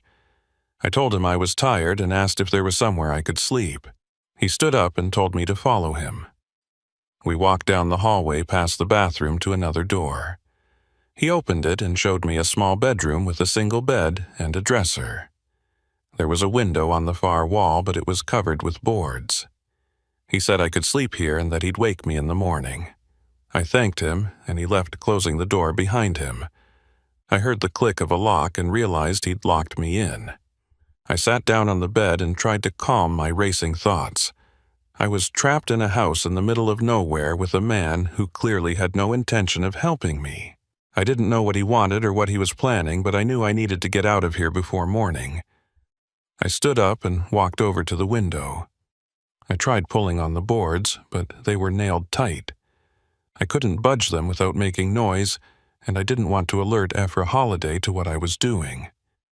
I looked around the room for anything I could use as a weapon. The dresser was empty, except for a few old blankets. There was nothing under the bed. I checked my pockets and found my phone, my wallet, and the pill bottle I'd taken from the bathroom. None of it would be much use in a fight. I sat back down on the bed and tried to think. There had to be a way out of here. I just needed to figure out what it was. I lay down on the bed and pretended to sleep. I could hear movement in the house, footsteps, and muffled voices. I waited until everything went quiet, and then I got up and pressed my ear against the door. I couldn't hear anything. I tried the doorknob, but it was locked from the outside. I looked around the room again, searching for something I'd missed. That's when I noticed a small vent near the ceiling. It was maybe a foot square, covered with a metal grate.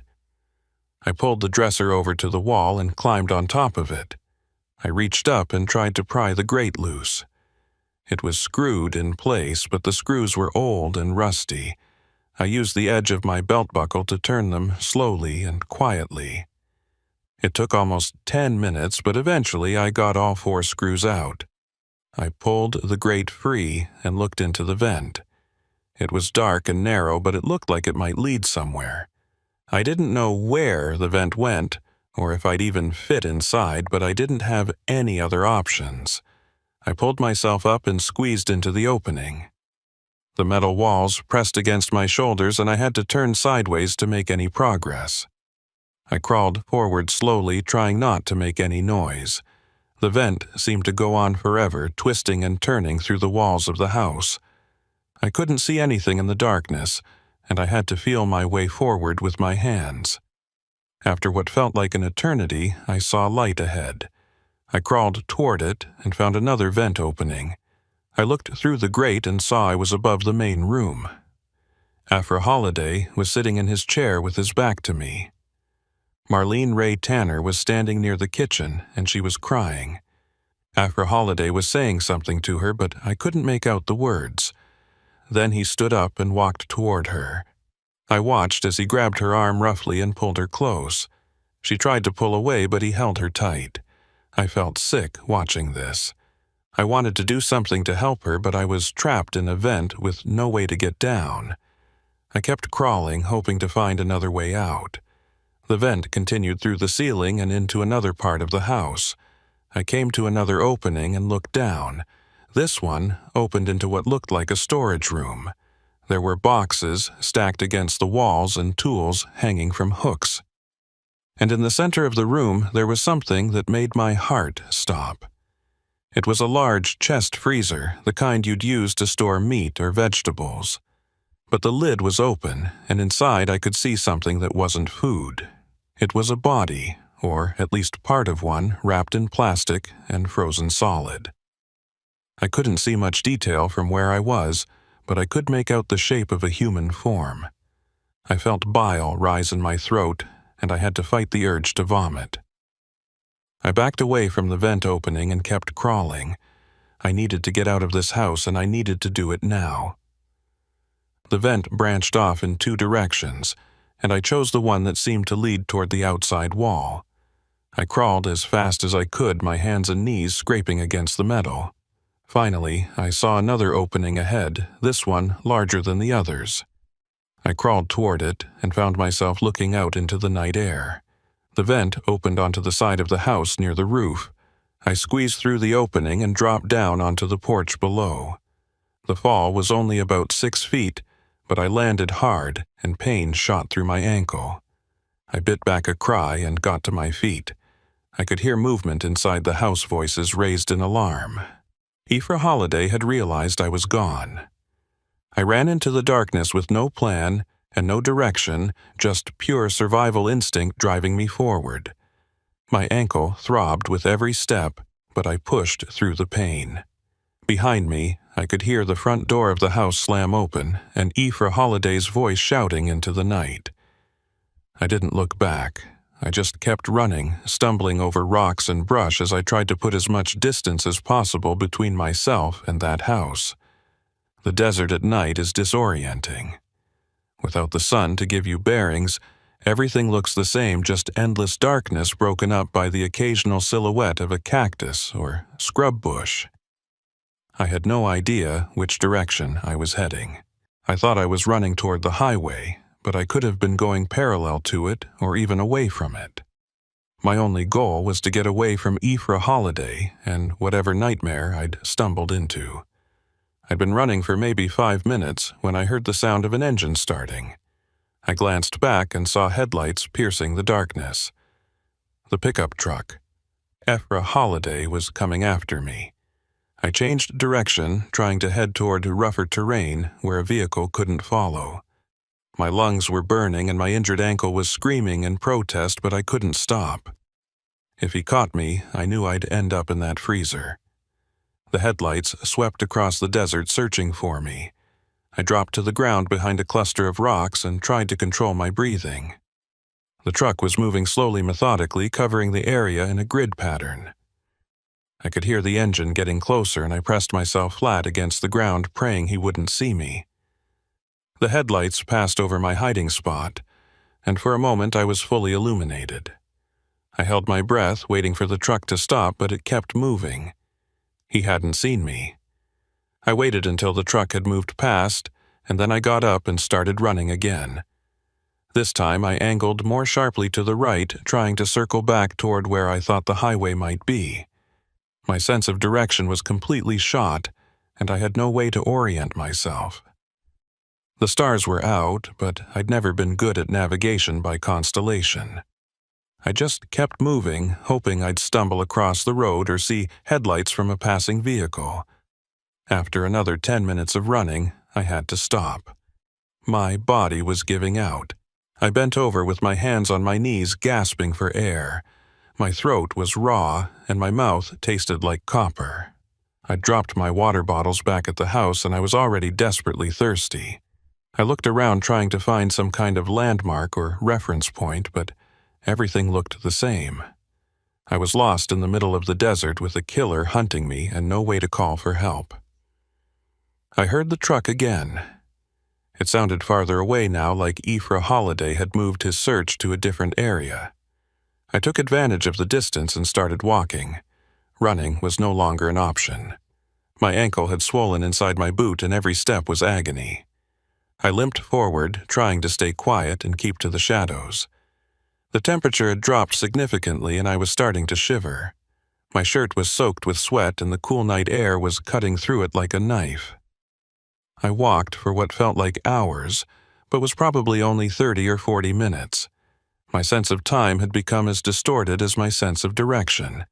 I kept expecting to see the highway or hear the sound of traffic, but there was nothing. Just silence and darkness, and the occasional distant rumble of Ephra Holiday's truck. I started to wonder if I'd die out here, if my body would be found weeks or months later by some rancher or border patrol agent, just another casualty of the desert. That's when I saw it. A faint glow on the horizon. At first, I thought it was the sunrise, but when I checked my phone, I saw it was only a little past midnight. The glow was too localized to be dawn. It had to be artificial light. A town, maybe, or a ranch house, or a gas station. I didn't care what it was. It represented civilization, and civilization meant safety. I adjusted my course and started limping toward the light. As I got closer, I realized the glow was coming from multiple sources. It looked like there were several buildings clustered together, maybe a small settlement or a work camp. I felt a surge of hope. If there were people there, I could get help. I could call the police and tell them about Ephra Holiday and the body in the freezer. I could get medical attention for my ankle and water for my parched throat. I pushed forward, ignoring the pain and exhaustion. But as I got closer, my hope started to fade. The buildings looked abandoned.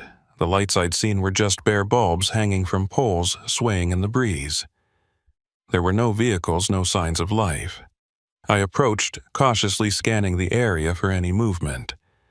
The settlement consisted of maybe half a dozen structures, all of them in various states of decay. Some had collapsed roofs. Others were missing walls.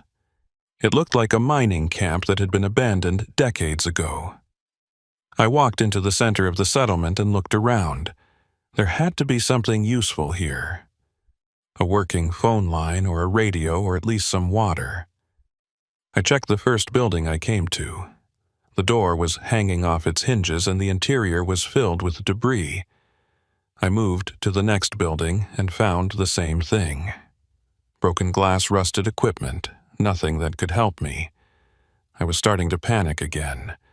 I'd used up what little energy I had left getting here, and now I was stranded in the middle of nowhere with nothing to show for it. That's when I heard a voice behind me. It was soft, barely above a whisper. I turned around and saw Marlene Ray Tanner standing in the shadows. She was barefoot and still wearing that oversized dress. Her face was pale and drawn, and she looked terrified. She told me I needed to hide, that her father was coming. I asked her what she was doing here, and she said she'd followed me.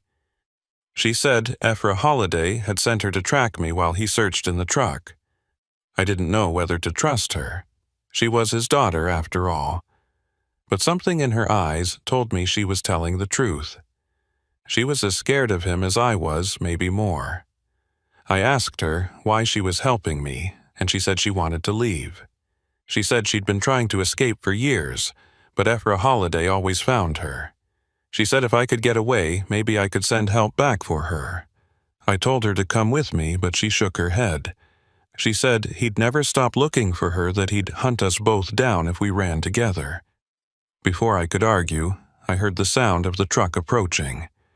Marlene Ray Tanner grabbed my arm and pulled me toward one of the collapsed buildings. We squeezed through a gap in the wall and crouched down behind a pile of rubble. I could hear the truck getting closer, the engine rumbling and the tires crunching over the rocky ground. The headlights swept across the settlement and I pressed myself flat against the wall. The truck stopped in the center of the settlement and the engine cut off. I heard a door open and footsteps crunching on gravel. Ephra Holiday called out my name. His voice was calm, almost friendly, like he was calling a lost dog. He said he knew I was here, that there was nowhere else I could have gone. He said if I came out now, he'd make it quick. If I made him search, he'd make me suffer. I stayed silent. Marlene. Ray Tanner was trembling beside me, her breathing quick and shallow. I put a hand on her shoulder, trying to calm her, but she flinched at my touch. I realized she was more afraid of her father than she was of dying out here in the desert. What kind of life had she been living in that house? How long had she been trapped there? I wanted to ask, but this wasn't the time. We needed to stay quiet and hope Ephra Holiday would give up and leave. But he didn't leave. I heard him moving through the settlement, checking each building one by one. His footsteps were slow and deliberate. He wasn't in a hurry. He knew I couldn't have gone far on foot, especially with an injured ankle. He had all the time in the world to find me. I looked around for another way out, but we were trapped. The only exit was the gap we'd come through, and Ephra Holiday was between us and it. His footsteps stopped outside our building. I could hear him breathing on the other side of the wall. Marlene Ray Tanner grabbed my hand and squeezed it hard. I held my breath, waiting for him to move on. But he didn't. Instead, he called out to his daughter. He said he knew she was here.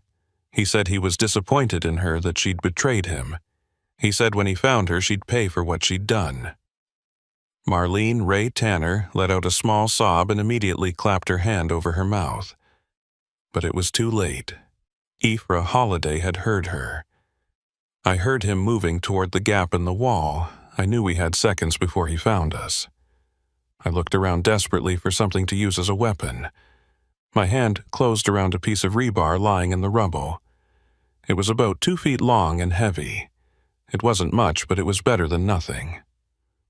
Ephra Holiday's silhouette appeared in the gap. He was carrying something in his right hand. In the dim light, I could see it was a hunting knife with a long, curved blade.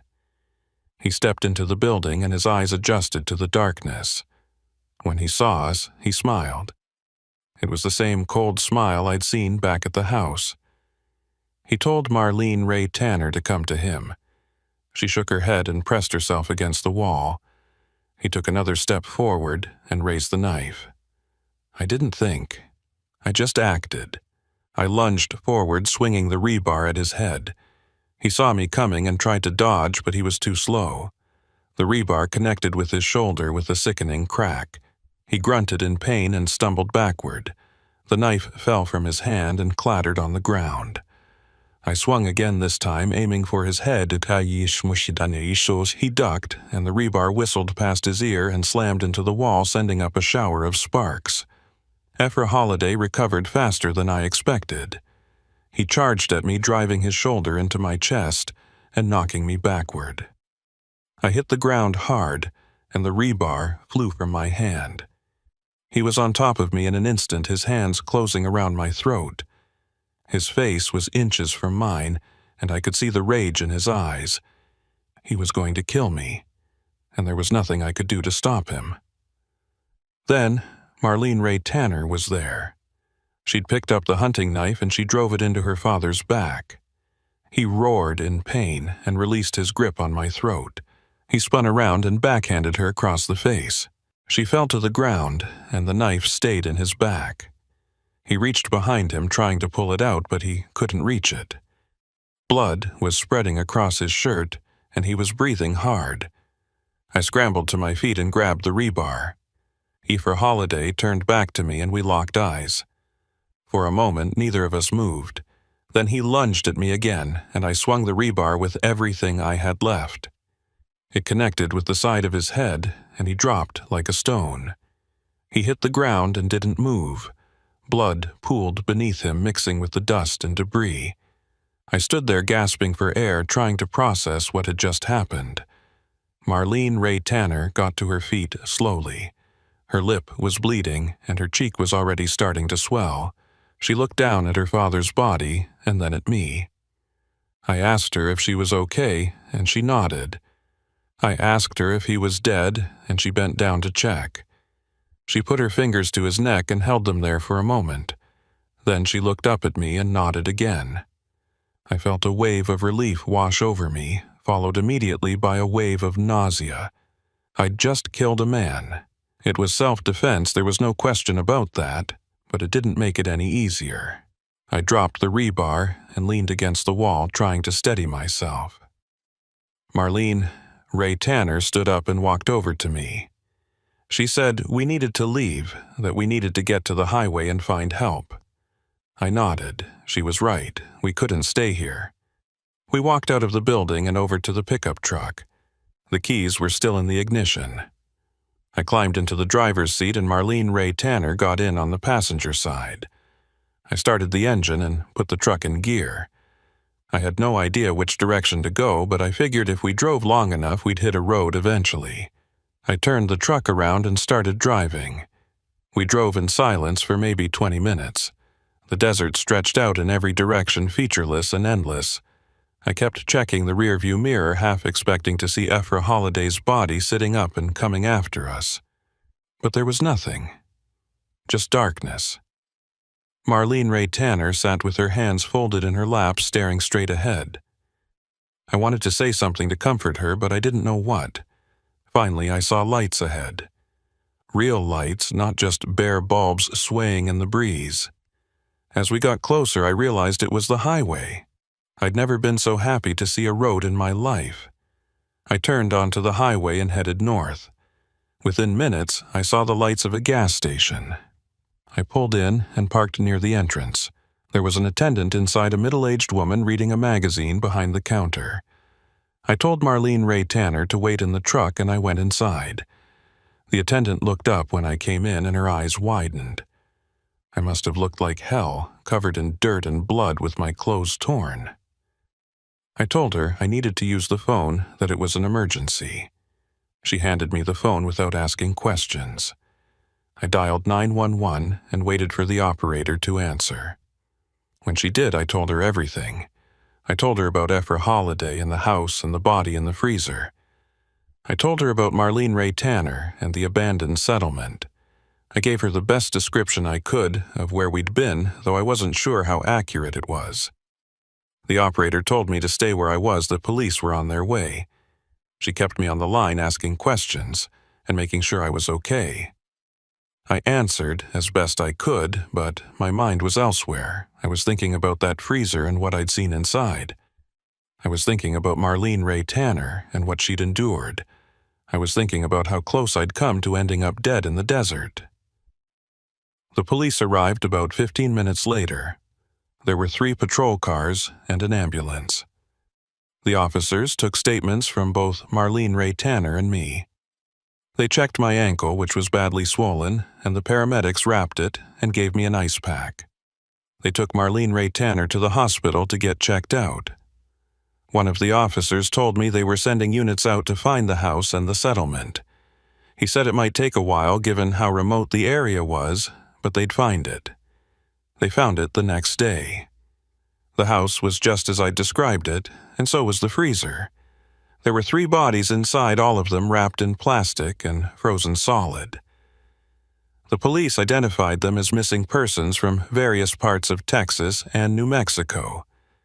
People who'd disappeared over the past few years, drifters mostly, people no one was looking for. Ephra Holliday had been killing for a long time. They also found Ephra Holliday's body at the abandoned settlement just where we'd left it.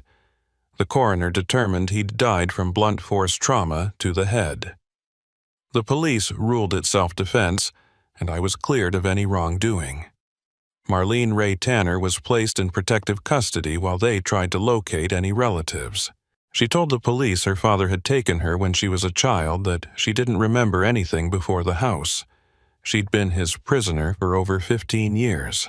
I spent 3 days in a hospital in Albuquerque recovering from dehydration and getting my ankle treated. The company I worked for arranged to have my truck towed and repaired.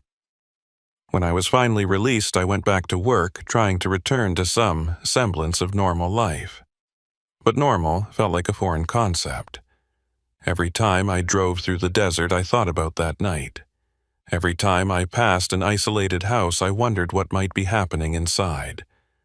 I never saw Marlene Ray Tanner again after that night at the gas station. I heard through the police that she'd been placed with a foster family in another state.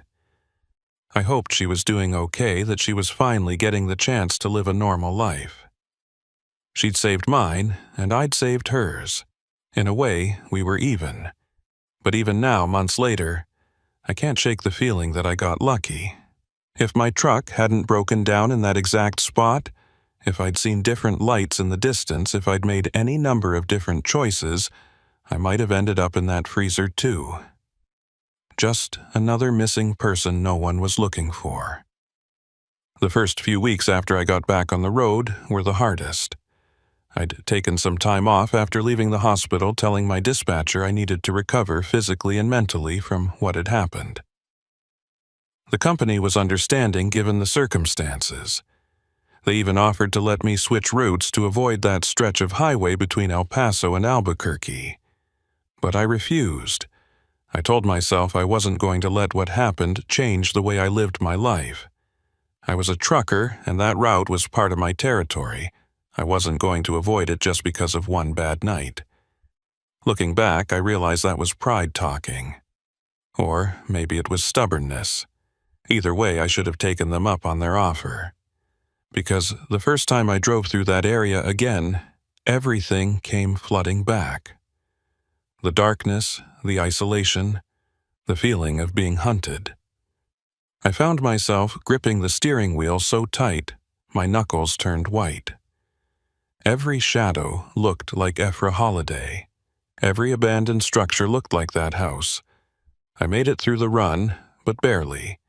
When I got to Albuquerque, I sat in my truck for an hour trying to stop shaking. I thought it would get easier with time. I thought if I just kept driving that route over and over, eventually the memories would fade. But they didn't. If anything, they got worse. I started having nightmares. I'd dream I was back in that house, locked in that bedroom, while Ephra Holliday stalked through the halls looking for me. Or I'd dream I was running through the desert, but no matter how fast I ran, I couldn't escape.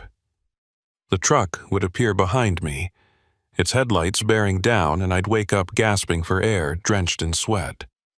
The nightmares started affecting my work. I'd be driving, and suddenly I'd lose focus, my mind drifting back to that night. More than once, I caught myself drifting into the other lane and had to jerk the wheel to correct. My dispatcher started getting complaints from clients about late deliveries. I was falling behind schedule, stopping to rest more often than I should have because I was too exhausted to drive safely. I knew I was spiraling, but I didn't know how to stop it.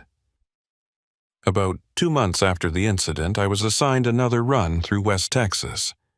It was the same route I'd been on the night my truck broke down. Same time of night, too. I almost called in sick, but I couldn't afford to.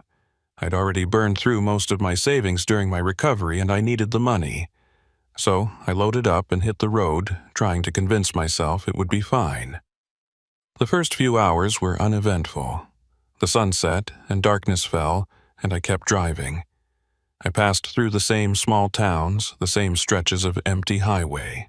Everything looked familiar in a way that made my skin crawl. I kept checking my mirrors, expecting to see something behind me, but there was nothing. Just empty road. I told myself I was being paranoid that Aoife Holiday was dead and couldn't hurt me anymore, but knowing something intellectually and feeling it emotionally are two different things. I was about an hour past El Paso when I saw something that made my heart stop. There was a vehicle pulled over on the shoulder up ahead. Its hazard lights were flashing and the hood was propped open. Someone was standing next to it, waving their arms, trying to flag me down. Every instinct I had screamed at me to keep driving, to not stop, to not get involved. But I couldn't do it. What if it was someone who genuinely needed help? What if they were stranded out here just like I'd been? I slowed down and pulled over behind the vehicle. It was an old sedan, maybe from the 90s. The person who'd been waving walked toward my truck and I got a better look at them. It was a woman, probably in her 50s, wearing jeans and a t-shirt. She looked relieved when I rolled down my window. She told me her car had overheated and that she'd been stuck here for over an hour. She said her phone had died and she couldn't call for help. She asked if I could give her a ride to the nearest town. I hesitated. Everything about this felt wrong. The location, the time of night, the fact that she was alone. It was too similar to what had happened to me. But I looked at her face, and I saw genuine fear and desperation. She wasn't acting. She was really stranded. I told her to get in, and she thanked me profusely. She climbed into the passenger seat, and I pulled back onto the highway. She introduced herself and told me her name, but I barely heard it. I was too busy scanning the road ahead looking for anything out of the ordinary. She must have noticed my tension because she asked if I was okay. I told her I was fine, just tired. She said she understood and thanked me again for stopping. She said most people just drove right past her. I said I knew what it was like to be stranded out here. We drove in silence for a while. I kept glancing at her out of the corner of my eye, trying to read her body language. She seemed genuine enough. She wasn't fidgeting or looking around nervously. She just sat there with her hands folded in her lap, staring out the windshield. After about 15 minutes, she asked me if I drove this route often. I said yes. She said it must get lonely all that time alone on the road. I agreed. Then she said something that made my blood run cold. She asked me if I'd heard about the bodies they'd found out in the desert a couple months back. I felt my throat tighten. I told her I'd heard something about it.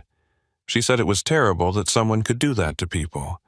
She said the man who did it had been killed himself, that someone had fought back.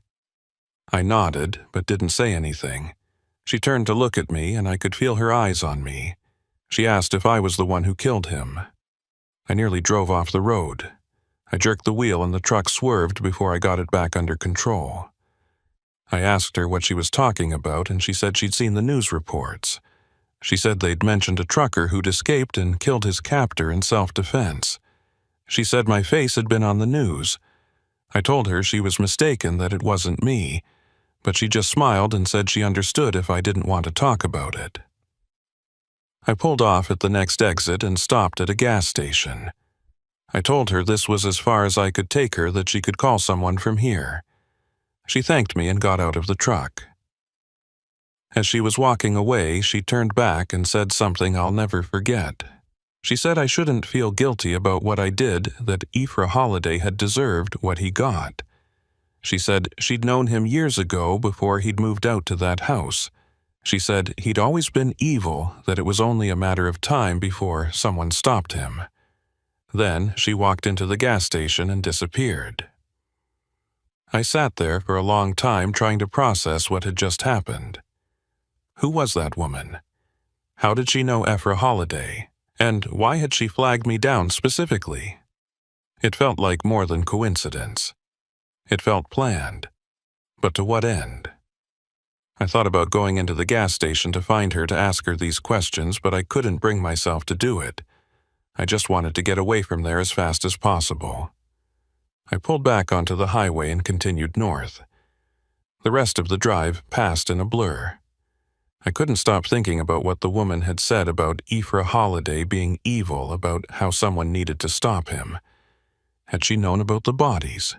Had she known what he was doing out there in the desert? And if so, why hadn't she gone to the police? When I finally reached Albuquerque, I parked my truck and called the detective who'd handled my case. His name was on the card he'd given me at the hospital. I told him about the woman and what she'd said. He listened quietly and then asked me to describe her. I did the best I could. He was silent for a moment, and then he told me something that sent chills down my spine. He said they'd been looking for a woman matching that description. She was Ephra Holiday's sister. I felt like I'd been punched in the gut. His sister. She'd known exactly who I was, and she'd flagged me down anyway. Why? The detective said they'd been trying to locate her for questioning, but she'd disappeared shortly after Ephra Holiday's death. He said she might have information about other victims, about how long the killings had been going on. He asked me if she'd said anything else, anything that might indicate where she was staying or where she was headed. I told him no. After I hung up, I sat in my truck, staring at nothing. Ephra Holiday's sister had sought me out. She'd put herself in my truck alone with me, knowing what I'd done to her brother. That took either incredible courage or incredible stupidity. Or maybe it was something else. Maybe she'd wanted to see me up close to look into the eyes of the man who'd killed her brother. Maybe she'd wanted to decide for herself whether I deserved to live. The thought terrified me. What if she came back? What if she decided she wanted revenge? I started looking over my shoulder everywhere I went. Every woman I saw on the street made me wonder if it was her. I stopped sleeping through the night. I'd wake up at the slightest sound, convinced someone was breaking into my apartment. My dispatcher noticed the change. He asked me if I needed more time off, if I needed to see someone. I told him I was fine, but we both knew I was lying. 3 weeks later, I got a letter in the mail. There was no return address, and the postmark was from somewhere in New Mexico. Inside was a single sheet of paper with a handwritten note. It said, "I know what you did to my brother." It said Ephra Holiday wasn't the monster everyone thought he was. It said he'd been sick, that he'd needed help, but no one would give it to him. It said I'd taken away the only family she had left. It said she'd find me eventually, and when she did, I'd pay for what I'd done. I took the letter to the police. They said they'd look into it, but that without more information, there wasn't much they could do. They suggested I vary my routes, change my routine, be more aware of my surroundings. They said if I saw the woman again, I should call them immediately. I nodded and thanked them, but I knew the letter was just the beginning. Ephra Holiday's sister was out there, and she was watching me. I started carrying a gun in my truck. I'd never been much for firearms, but I felt like I didn't have a choice. I got a concealed carry permit and bought a 9mm pistol. I practiced at a shooting range until I felt comfortable with it.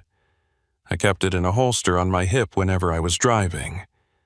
It made me feel safer, but only marginally. I knew that if she really wanted to get to me, a gun wouldn't be enough. The nightmares got worse.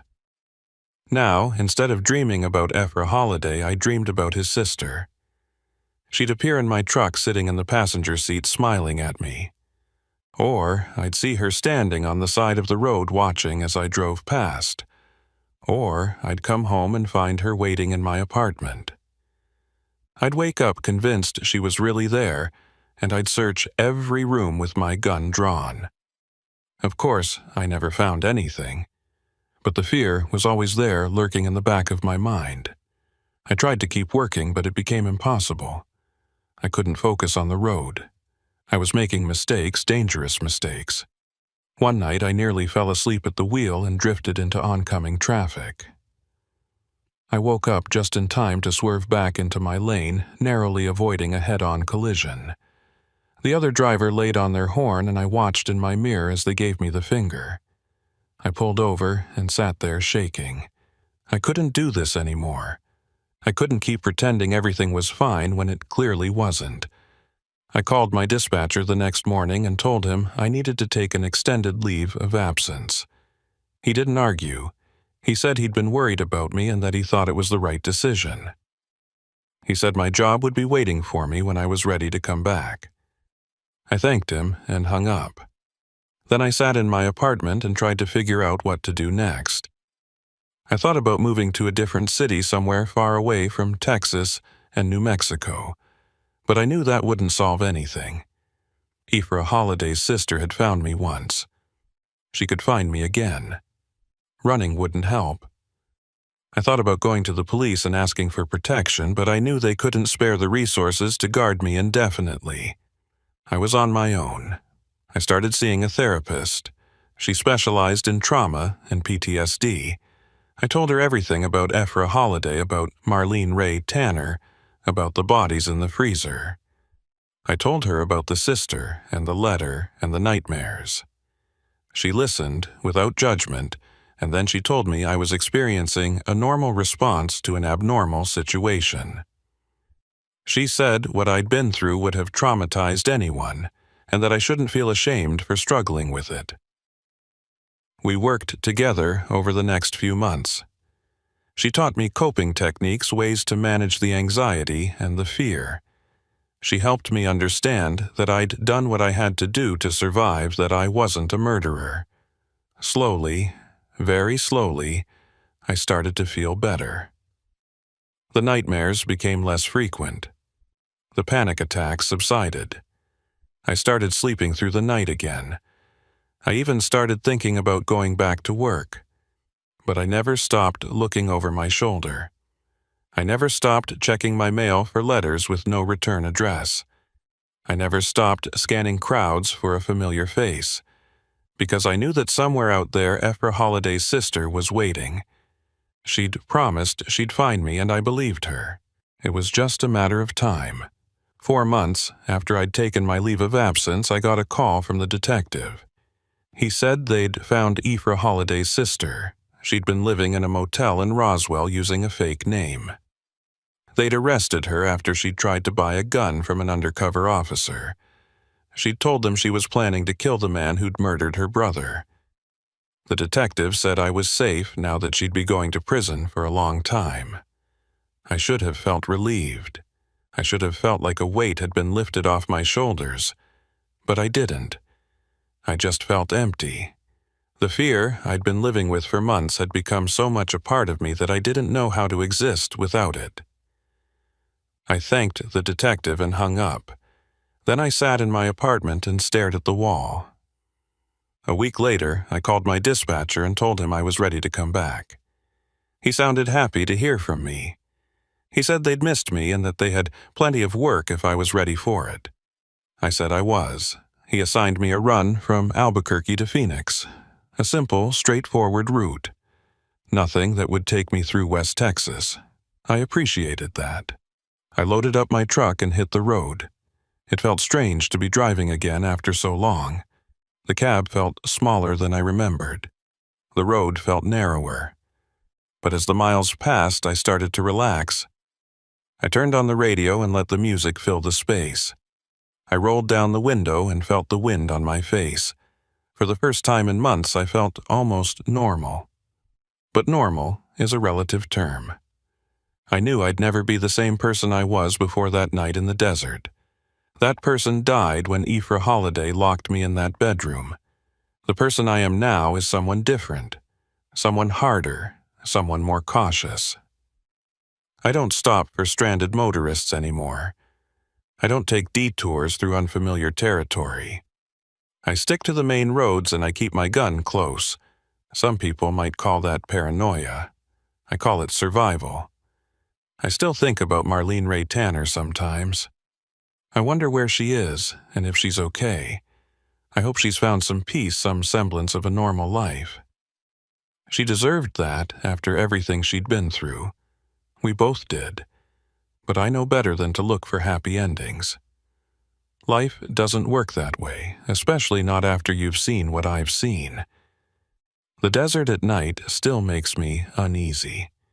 I can't help but think about all the things that might be hiding out there in the darkness. all the secrets buried in the sand, all the people who disappeared and were never found. Aoife Holliday wasn't the first person to use that desert as a dumping ground, and he won't be the last. There are monsters out there, real ones, and sometimes you don't know they're monsters until it's too late. 6 months passed after Aoife Holliday's sister was arrested, and life started to resemble something close to normal.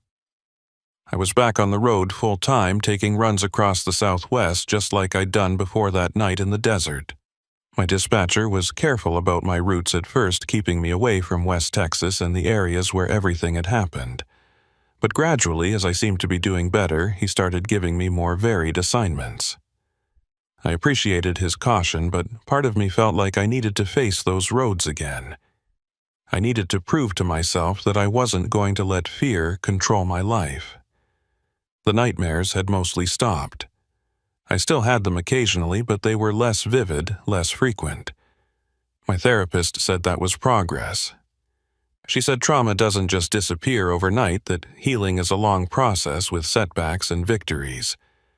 I was learning to live with what had happened, to accept it as part of my story rather than something that defined me entirely.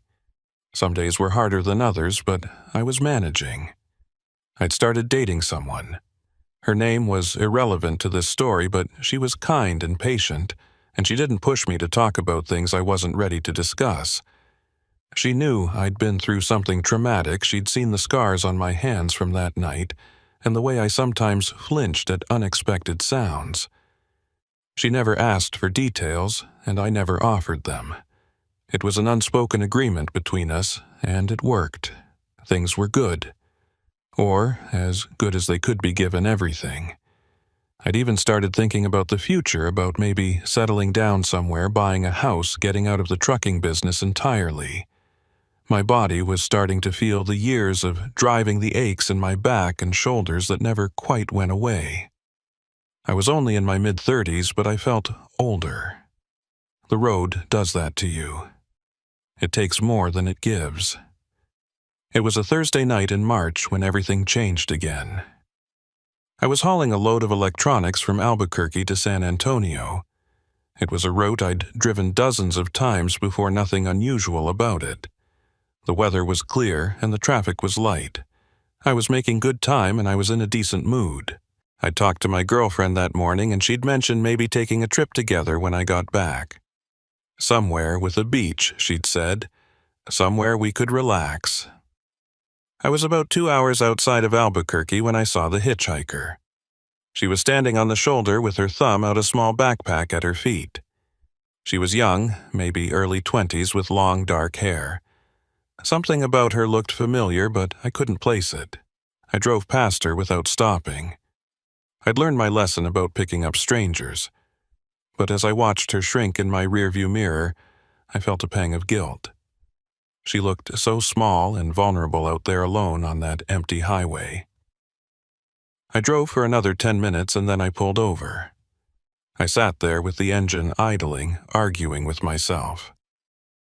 Every rational part of my brain was screaming at me not to go back, but there was another part, a part that remembered what it was like to be stranded and desperate, that wouldn't let me just leave her there. I turned the truck around and drove back. She was still standing in the same spot when I pulled up. I rolled down my window and asked her where she was headed. She said anywhere east. I told her I could take her as far as San Antonio, and she smiled. It was a warm, genuine smile, and it made me feel better about my decision. She grabbed her backpack and climbed into the cab. She thanked me and settled into the passenger seat. I pulled back onto the highway and we started driving. We made small talk for the first few miles. She told me her name, and I told her mine, though I don't remember what name she gave. She said she was traveling across the country trying to see as much of it as she could before settling down. She asked me about trucking, and I told her about the routes I drove and the places I'd been. She seemed genuinely interested, asking follow-up questions and laughing at my stories. I found myself relaxing, enjoying the conversation. But then she said something that made me tense up. She asked me if I'd ever had anything scary happen on the road. I told her not really, just the usual stuff, bad weather, mechanical problems, nothing too dramatic. She nodded, and then she asked me if I'd heard about the trucker who'd killed that man out in the desert. She said she'd read about it online, that it had been all over the news. I felt my throat tighten. I told her I might have heard something about it, but I didn't remember the details. She turned to look at me, and I could feel her eyes studying my face. She said the trucker's name was Virgil Tanner. She said he'd escaped from a serial killer's house and killed the man in self-defense. She said it was an incredible story of survival. I kept my eyes on the road and didn't respond. She asked me if I knew him, if maybe we'd crossed paths since we both drove the same routes. I told her I didn't know any Virgil Tanner. She was quiet for a moment, and then she said that was interesting because she was looking at his driver's license right now. My blood went cold. I looked over and saw she was holding my wallet. She must have taken it from the center console when I wasn't paying attention. She opened it and showed me my license. She said she'd thought she recognized me from the photos she'd seen online. She said she'd been looking for me. I pulled over to the shoulder and stopped the truck. I turned to face her and asked her what she wanted. She smiled again, but this time it wasn't warm. It was cold, calculating. She said she wanted to know what it felt like to kill someone. She said she'd been thinking about it for a long time, wondering if she had it in her. She said when she'd heard about what I'd done, she'd become fascinated. She wanted to understand what went through my mind in that moment when I'd brought that rebar down on Aoife Holliday's skull. I told her to get out of my truck. She laughed and said no. She reached into her backpack and pulled out a knife. It wasn't a big knife, just a folding blade, maybe 4 inches long, but it was enough. She told me to keep driving. She said if I tried to stop, or if I tried to call for help, she'd use it. I believed her. There was something in her eyes, something unstable that told me she meant every word. I started driving again. My mind was racing, trying to figure out what to do. I thought about crashing the truck, deliberately driving into a ditch or a guardrail, but I didn't know if that would stop her or just make things worse. I thought about trying to overpower her, but she had the knife and she was alert, watching my every move. I thought about trying to talk her down, but I didn't know what to say. How do you reason with someone who's clearly unhinged? She started asking me questions about that night in the desert. She wanted to know every detail, what Aoife Holliday had looked like, what the house had been like, what it felt like when I hit him. I answered some of her questions vaguely, hoping to keep her calm. But the more I talked, the more agitated she became. She said I was holding back, that I wasn't giving her the truth. She pressed the knife against my ribs and told me to be honest. So I told her. I told her everything. I told her about the fear and the desperation and the moment when I knew it was either him or me. I told her about the sound the rebar made when it connected with his skull and the way his body had crumpled to the ground. I told her about the blood and the silence that followed. I told her things I'd never told anyone, not even my therapist, and as I talked, I saw her expression change. The excitement in her eyes faded, replaced by something else, disappointment maybe, or disgust. When I finished, she was quiet for a long time. Then she said it wasn't what she'd expected. She said she'd thought killing someone would be this profound, transformative experience, but hearing me describe it made it sound mundane, almost boring. She said she'd built it up in her head as something more than it was. I told her that was good, that she should be grateful she'd never had to experience it for real. She looked at me, and I saw tears in her eyes. She said she didn't know what was wrong with her, that she shouldn't be thinking these things. I told her she needed help, that whatever she was going through there were people who could support her. I said I'd take her to a hospital or a crisis center somewhere she could talk to professionals. She shook her head and said no one could help her. She said she'd tried therapy and medication and nothing worked. She said the thoughts were always there, lurking in the back of her mind. She said eventually she knew she'd act on them, and that terrified her. We drove in silence for a while. The knife was still pressed against my side, but her grip had loosened. I thought about trying to take it from her, but I didn't want to risk escalating the situation. Instead, I just kept driving and waiting for an opportunity. The highway stretched out ahead of us, empty and dark. There were no other vehicles, no buildings, no signs of life. It was just the two of us alone in the cab of my truck. Then she did something I didn't expect. She started crying. Not quiet tears, but full-body sobs that shook her entire frame. She pulled the knife away from me and held it in her lap. She said she was sorry that she didn't know why she'd done this.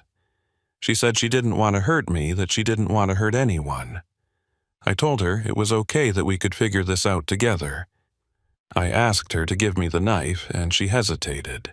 For a moment, I thought she was going to hand it over. But then she looked down at the blade, and I saw her expression change again. She said she couldn't live like this anymore.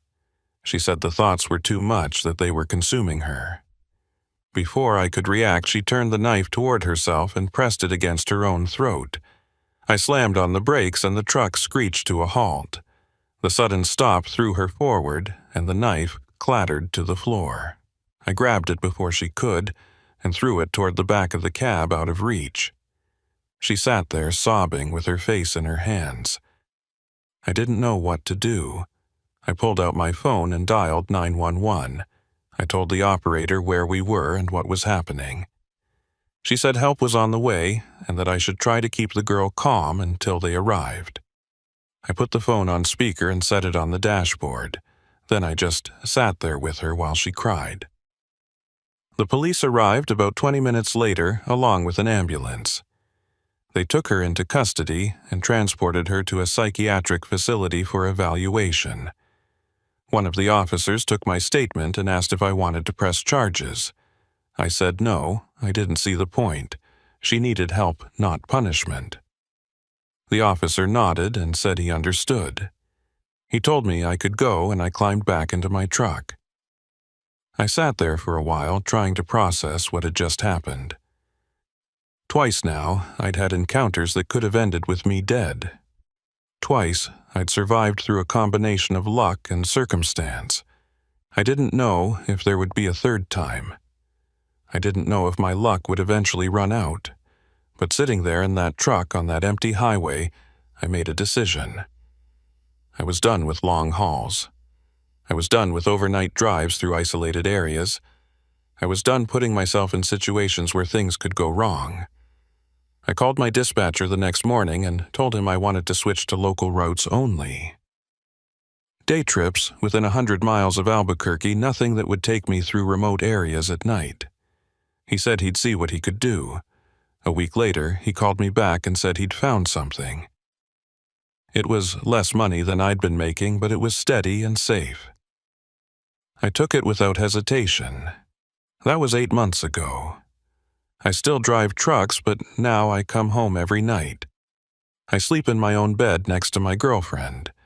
I don't have nightmares anymore, or at least not as often.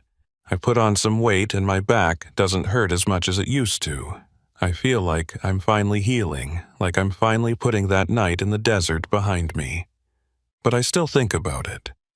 I think about Ephra Holiday and Marlene Ray Tanner and the bodies in the freezer. I think about his sister and the letter she sent me.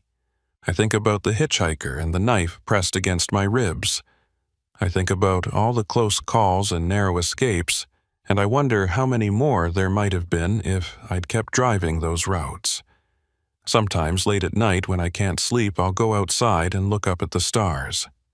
I'll think about all those empty highways stretching across the desert and all the people traveling on them. I'll think about the truckers driving through the night trying to make their deliveries on time. I'll think about the stranded motorists and the hitchhikers and the people living in isolated houses miles from anywhere. And I'll wonder what stories they could tell if anyone asked.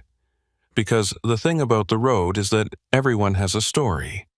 Everyone who drives those highways has seen something or experienced something that changed them. Some stories are worse than others. Some people never make it home to tell their stories at all. I was lucky. I survived. But luck only goes so far. Eventually, it runs out. I got a call last week from a number I didn't recognize. I almost didn't answer, but something made me pick up. It was Marlene Ray Tanner.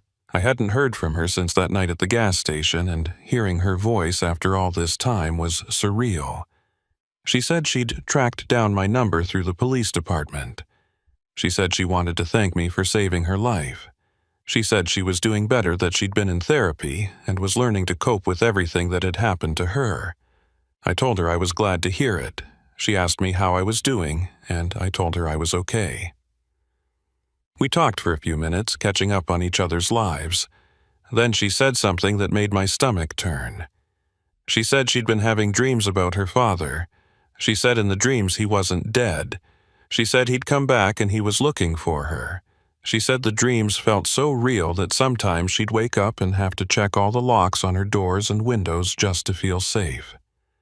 I told her that was normal, that I'd had similar dreams. I told her that Ephra Holliday was dead and that he couldn't hurt her anymore. But even as I said it, I wondered if I believed it myself. Because the truth is, some people don't stay dead. Not really. They live on in your memories, in your nightmares, in the way you look over your shoulder when you're walking alone at night. Ephra Holliday died that night in the abandoned settlement, but in some ways he's still alive. He's still out there in the desert waiting. Marlene Ray Tanner said she had to go. She said she'd call me again sometime. I told her to take care of herself, and she said the same to me. After we hung up, I sat there staring at my phone. I thought about deleting her number, about cutting that final tie to everything that had happened, but I couldn't bring myself to do it.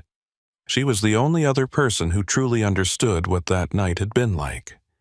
She was the only one who'd been there, who'd seen what I'd seen. I went inside and found my girlfriend in the kitchen making dinner. She asked me who'd called, and I told her it was an old friend. She didn't press for details. She just smiled and told me dinner would be ready in 10 minutes. I kissed her on the cheek and went to wash up. As I stood at the sink looking at my reflection in the mirror, I barely recognized myself. I looked older, tired. The desert had taken something from me, something I'd never get back. But I was alive. That counted for something. I'd survived when others hadn't. I'd faced monsters, both human and internal, and I'd come out the other side. Not unscathed, but intact. And maybe that was enough. Maybe survival was its own kind of victory, even if it came with scars. That night, I had the dream again. I was back in Ephra Holliday's house, locked in that bedroom. I could hear him moving through the halls, calling my name. I tried the door, but it was locked. I tried the window, but it was boarded up. There was no way out. The footsteps got closer and closer until they were right outside the door. The handle turned, and the door began to open. I woke up before I could see what was on the other side. My girlfriend was still asleep beside me. I got out of bed carefully, trying not to wake her. I went to the kitchen and poured myself a glass of water. My hands were shaking, and I had to grip the glass tightly to keep from dropping it. I stood there in the darkness, drinking the water and trying to calm my racing heart. Through the window, I could see the streetlights casting long shadows across the pavement. Everything looked normal, peaceful even. But I knew better than to trust appearances. The desert is full of secrets. Bodies buried in the sand. Houses hidden away from prying eyes. People who disappear without a trace. Ephra Holliday was just one man, but I knew there were others out there. Maybe not as prolific, maybe not as bold, but they existed. The world is full of monsters, and most of them look just like everyone else. You can't tell by looking at them. You can't tell until it's too late. I finished my water and went back to bed. My girlfriend stirred when I got in beside her, but she didn't wake up. I lay there staring at the ceiling and listening to her breathe.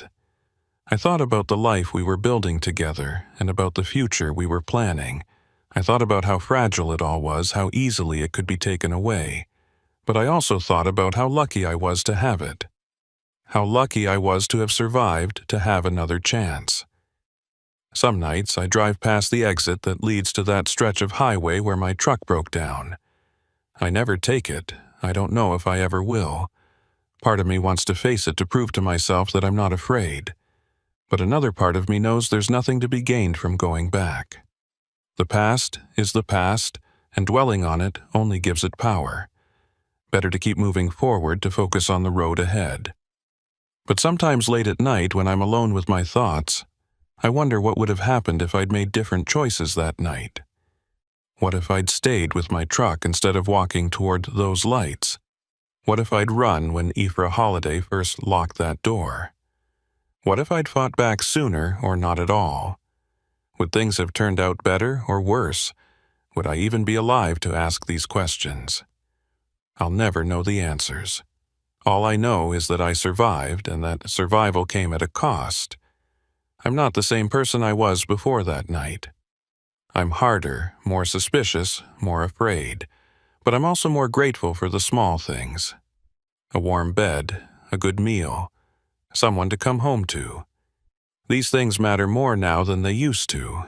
They matter because I know how easily they can be taken away. The road is still out there. Those empty highways stretching across the desert. The darkness that swallows everything beyond the reach of your headlights. The isolation that makes you feel like you're the only person left in the world. I don't miss it, but I understand why some people need it, why they can't imagine doing anything else. The road gets into your blood, and it never fully leaves. You can walk away, but you'll always feel its pull. I won't go back, though. Not to those long overnight hauls through remote areas. Not to that life of isolation and uncertainty. I've had my fill of the desert and its secrets. I've seen what hides out there in the darkness, and I don't need to see it again. Some experiences change you in ways you can't undo. Some nights stay with you forever. But I'm still here, still driving, still moving forward. And maybe that's all any of us can do. Keep moving, keep surviving, keep hoping that the monsters will stay in the darkness where they belong. Because if there's one thing I learned from that night in the desert, it's this. The monsters are real, and sometimes they're closer than you think.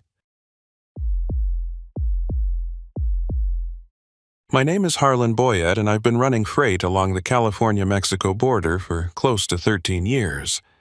I've seen just about everything you can see on these roads, from Border Patrol checkpoints that stretch for miles to immigrant groups crossing through the desert at night. I've hauled everything from produce to furniture to electronics, and I've done it all without incident. I keep my head down, do my job, and get paid. That's the way I like it. No drama, no complications, just the road and the cargo and the paycheck at the end. That all changed last November on a stretch of highway about 30 miles north of the border. It was a Tuesday afternoon, and I was deadheading back to San Diego after dropping a load in Calexico. Deadheading means driving with an empty trailer, which most drivers hate because you're burning fuel without making money. But it's part of the job, and I'd learned to accept it. The weather was clear, and the traffic was light. I had my radio tuned to a talk station, and I was half listening to some political discussion I didn't care about. I was tired, but not dangerously so. I'd gotten a decent night's sleep, and I'd only been on the road for a few hours. I was maybe 20 miles outside of Calexico when I saw it. There was a semi pulled over on the shoulder ahead. At first, I thought maybe the driver was taking a break or checking something on the trailer. But as I got closer, I noticed something off. The truck was sitting at an odd angle, like one of the tires had blown out. The driver's side door was hanging open, and there was no one visible in or around the vehicle. I slowed down as I passed and looked for any sign of the driver, but I didn't see anyone. I should have kept driving. I know that now. But something about the scene bothered me.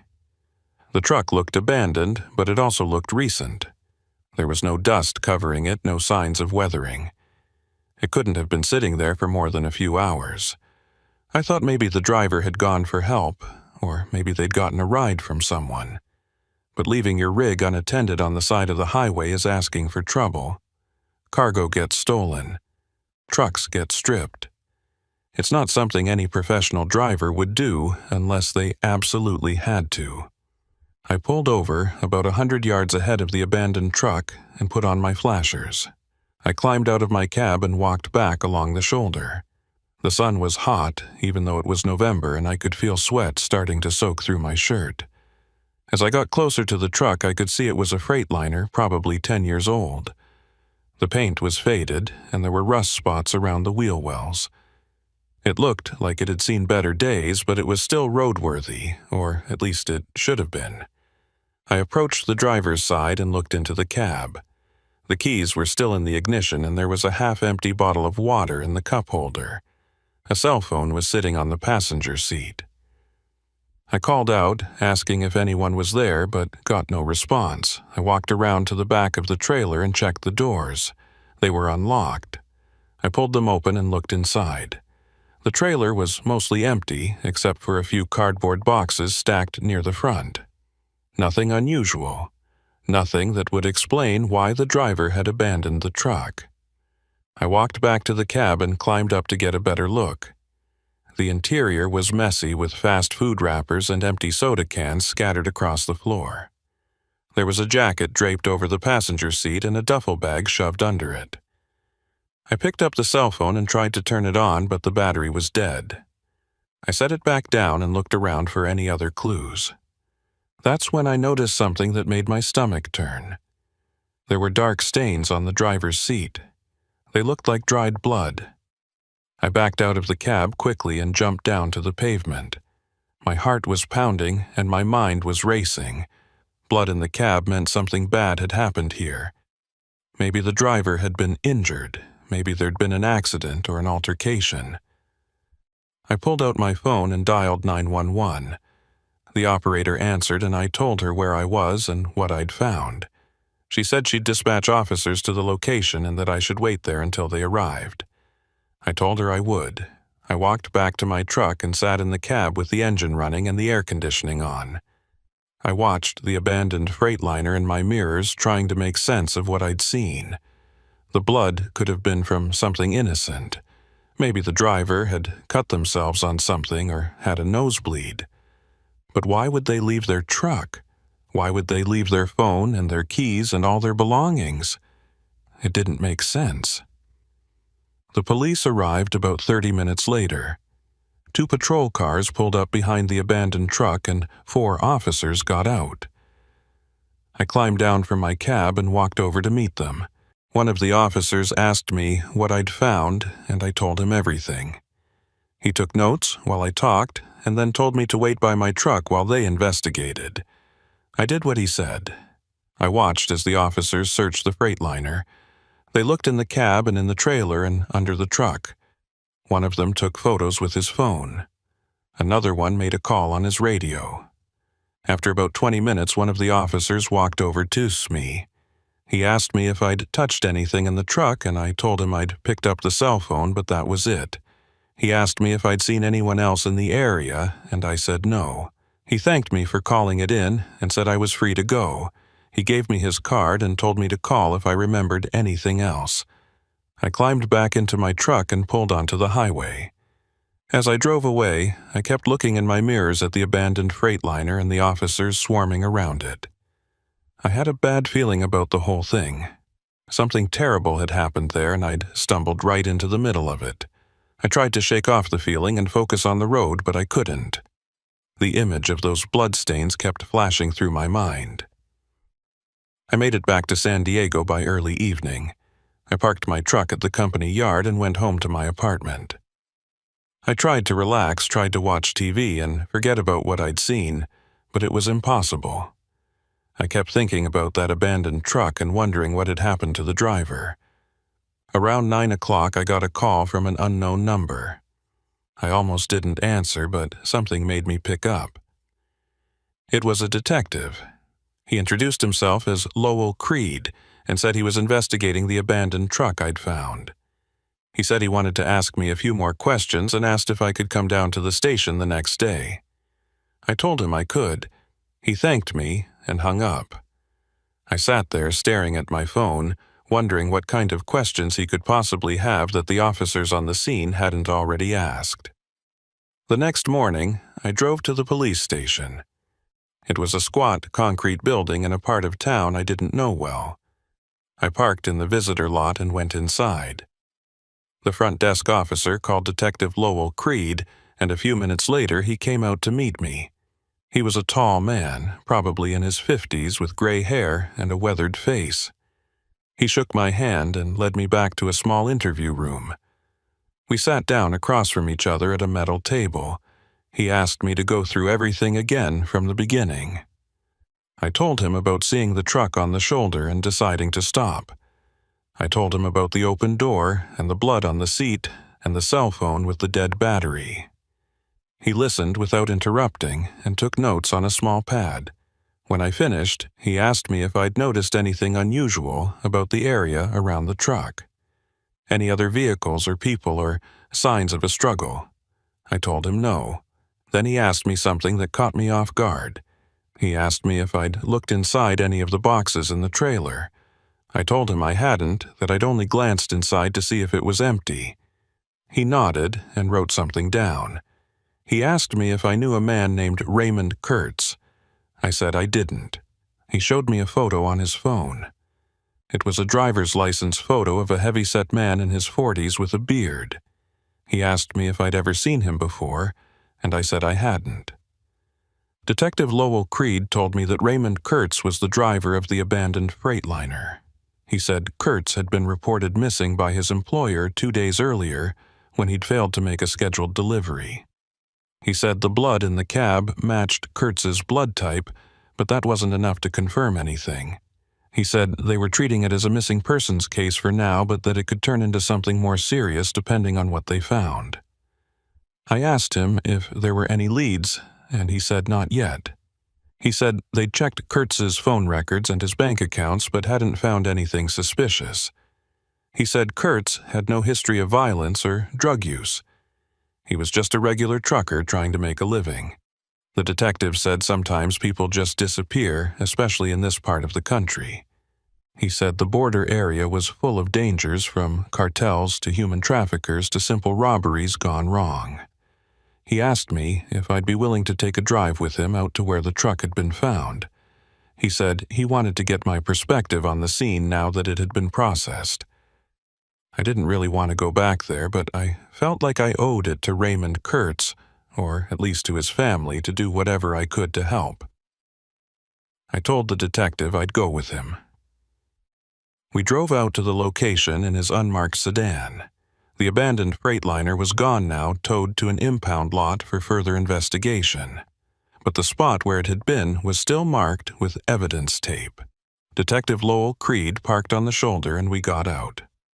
He walked me through what they'd found. Tire tracks in the dirt that suggested another vehicle had been parked nearby. Cigarette butts on the ground that were being tested for DNA. A few drops of blood on the pavement that led away from the truck and then stopped. He asked me to walk him through exactly what I'd done when I'd stopped. I showed him where I'd parked and where I'd walked. I pointed out where I'd climbed into the cab and what I'd seen. He listened carefully and took more notes. Then he asked me something strange.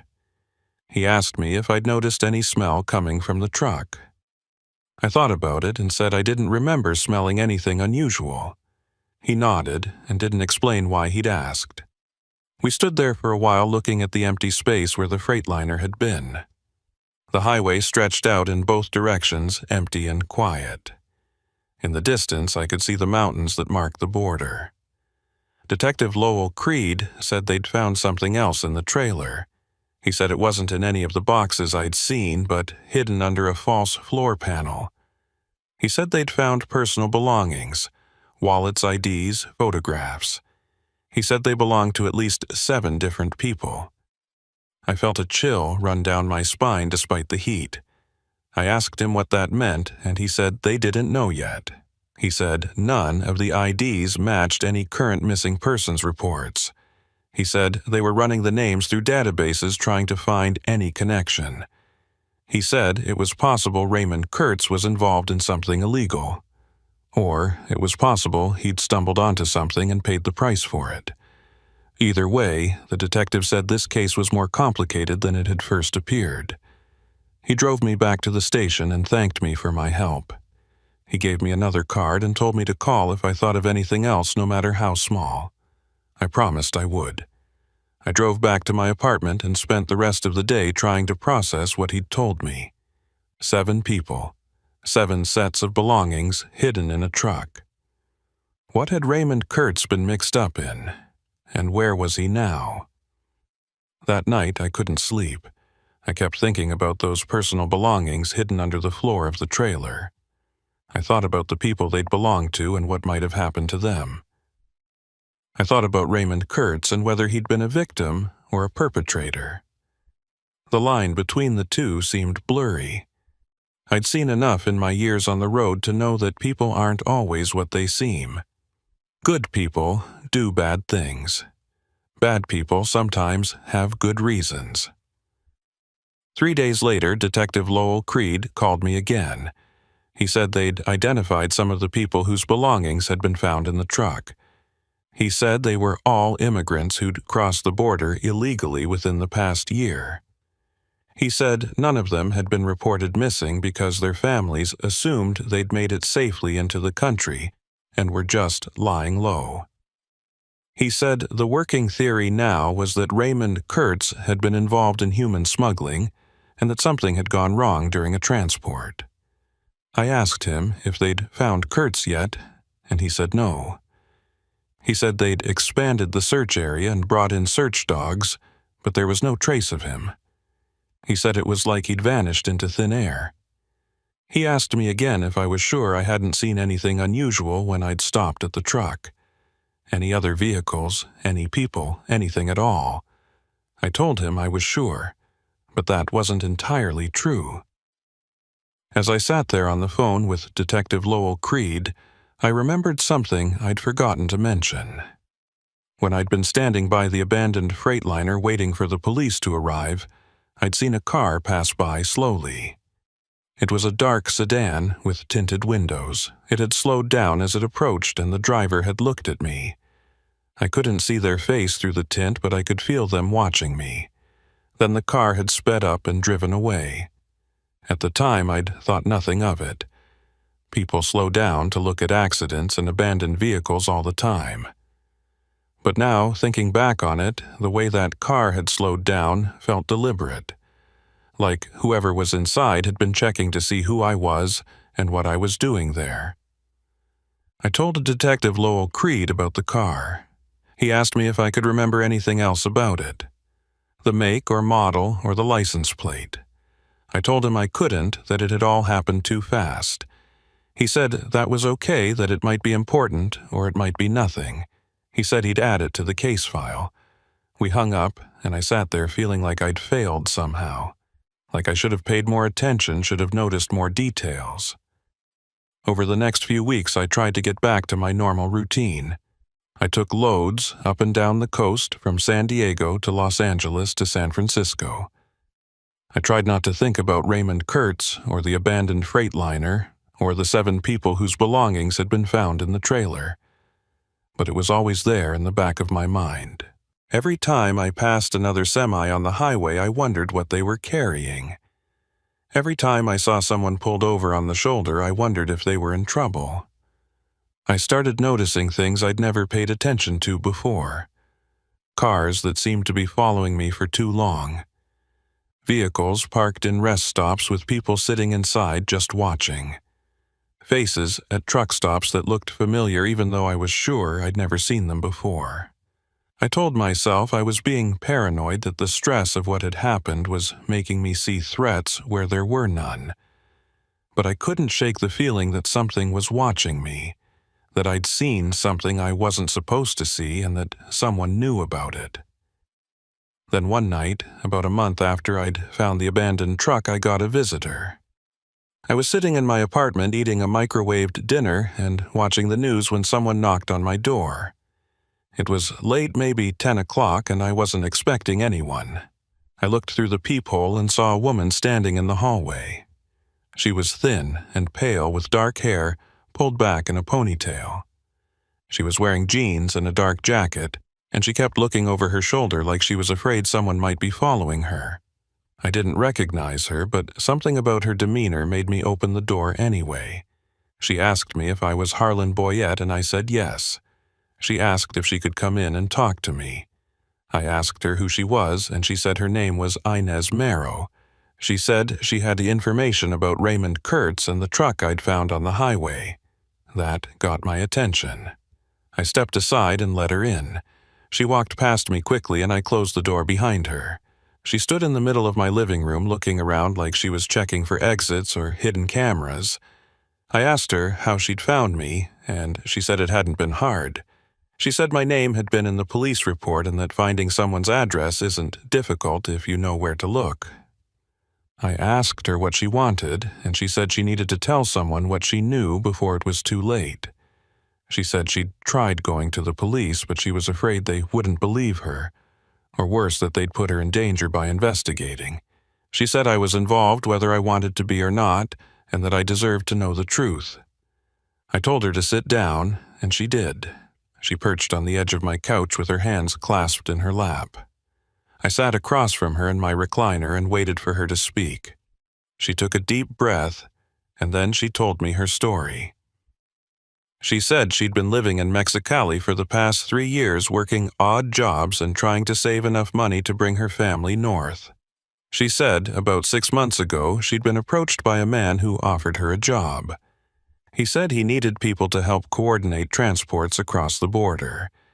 He said the pay was good and the work was simple. All she had to do was make phone calls and pass along information. Inez Marrow said she'd known it was illegal, but she'd been desperate. She said she'd taken the job thinking it would only be for a few months until she had enough money saved. But once she was in, she couldn't get out. She said the people running the operation weren't the kind of people you said no to. She said she'd seen what happened to people who tried to leave or who talked to the wrong people. She said they disappeared and no one asked questions. She said Raymond Kurtz had been part of the operation. He'd been one of the drivers who transported people across the border hidden in his trailer. She said he'd been doing it for years and that he was good at it. He knew the routes and the checkpoints and how to avoid attention. She said he'd moved hundreds of people, maybe more. But then something had changed. She said about 2 months ago, Kurtz had started asking questions. He'd wanted to know where the people were going after he dropped them off. He'd wanted to know who was in charge and how the money was being split. Inez Marrow said asking questions was dangerous. She said the people running the operation didn't like it when their drivers got curious. She said they'd warned Kurtz to keep his head down and do his job, but he hadn't listened. She said the last time she'd seen him, he'd told her he was getting out. He said he'd found something that proved the operation was more than just smuggling. He said he was going to the police. She'd begged him not to, but he'd insisted. He said he couldn't keep doing this knowing what he knew. I asked her what he'd found, and she said she didn't know exactly. She said Kurtz had been vague, probably trying to protect her. But she said he'd mentioned something about the people who were being transported. He said not all of them were making it to their destinations. She said some of them were disappearing after they were dropped off. She said Kurtz thought someone in the organization was selling people. Not smuggling them, but trafficking them, taking them to places they'd never agreed to go and selling them to whoever was willing to pay. I felt sick listening to this. I asked her why she was telling me, and she said because I'd found the truck. She said the police were investigating now, and that meant the people running the operation were nervous. She said they were cleaning house, getting rid of anyone who might talk. She said she was afraid she was next. She said she'd gone into hiding, but she couldn't stay hidden forever. She said she needed to tell someone what she knew, so that if something happened to her there would be a record. She said she'd chosen me because I wasn't a cop and I wasn't part of the operation. She said I was neutral, I told her she needed to go to Detective Lowell Creed and tell him everything. She shook her head and said she couldn't trust the police. She said some of them were on the payroll. She said that's how the operation had survived for so long because they had protection from the inside. I asked her if she had any proof of that, and she said no, just things she'd overheard. She said Kurtz had believed it too. She said that's why he'd been planning to go to the FBI instead of the local police. I asked her if she knew what had happened to Kurtz, and she said she had a theory. She said the day his truck was found abandoned, she'd gotten a call from one of her contacts in the organization. The contact had told her that Kurtz had been dealt with and that his truck had been left as a message. She said the personal belongings the police had found in the trailer had been planted there to make it look like Kurtz was guilty. She said the real evidence, whatever Kurtz had found, had been taken by the people who killed him.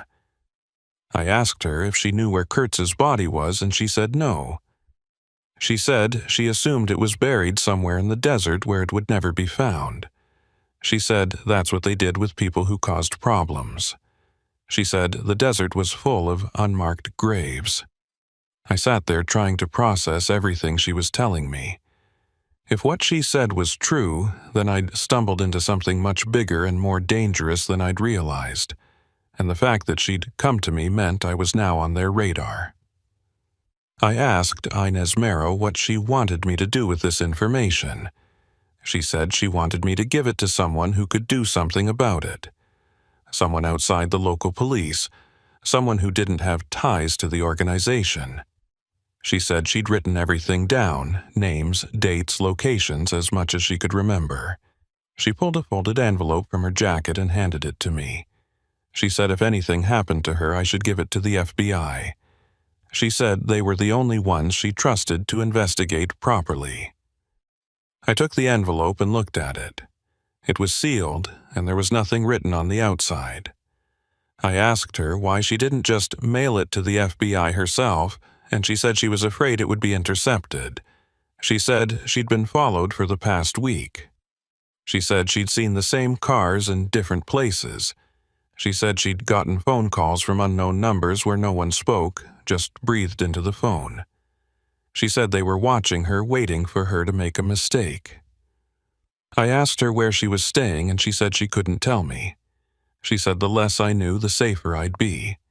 She stood up and headed for the door. I followed her and asked her what she was going to do now. She said she was going to keep running and hope she could stay ahead of them long enough. She said maybe once the FBI had the information they could protect her, but until then she was on her own. She opened the door and looked out into the hallway.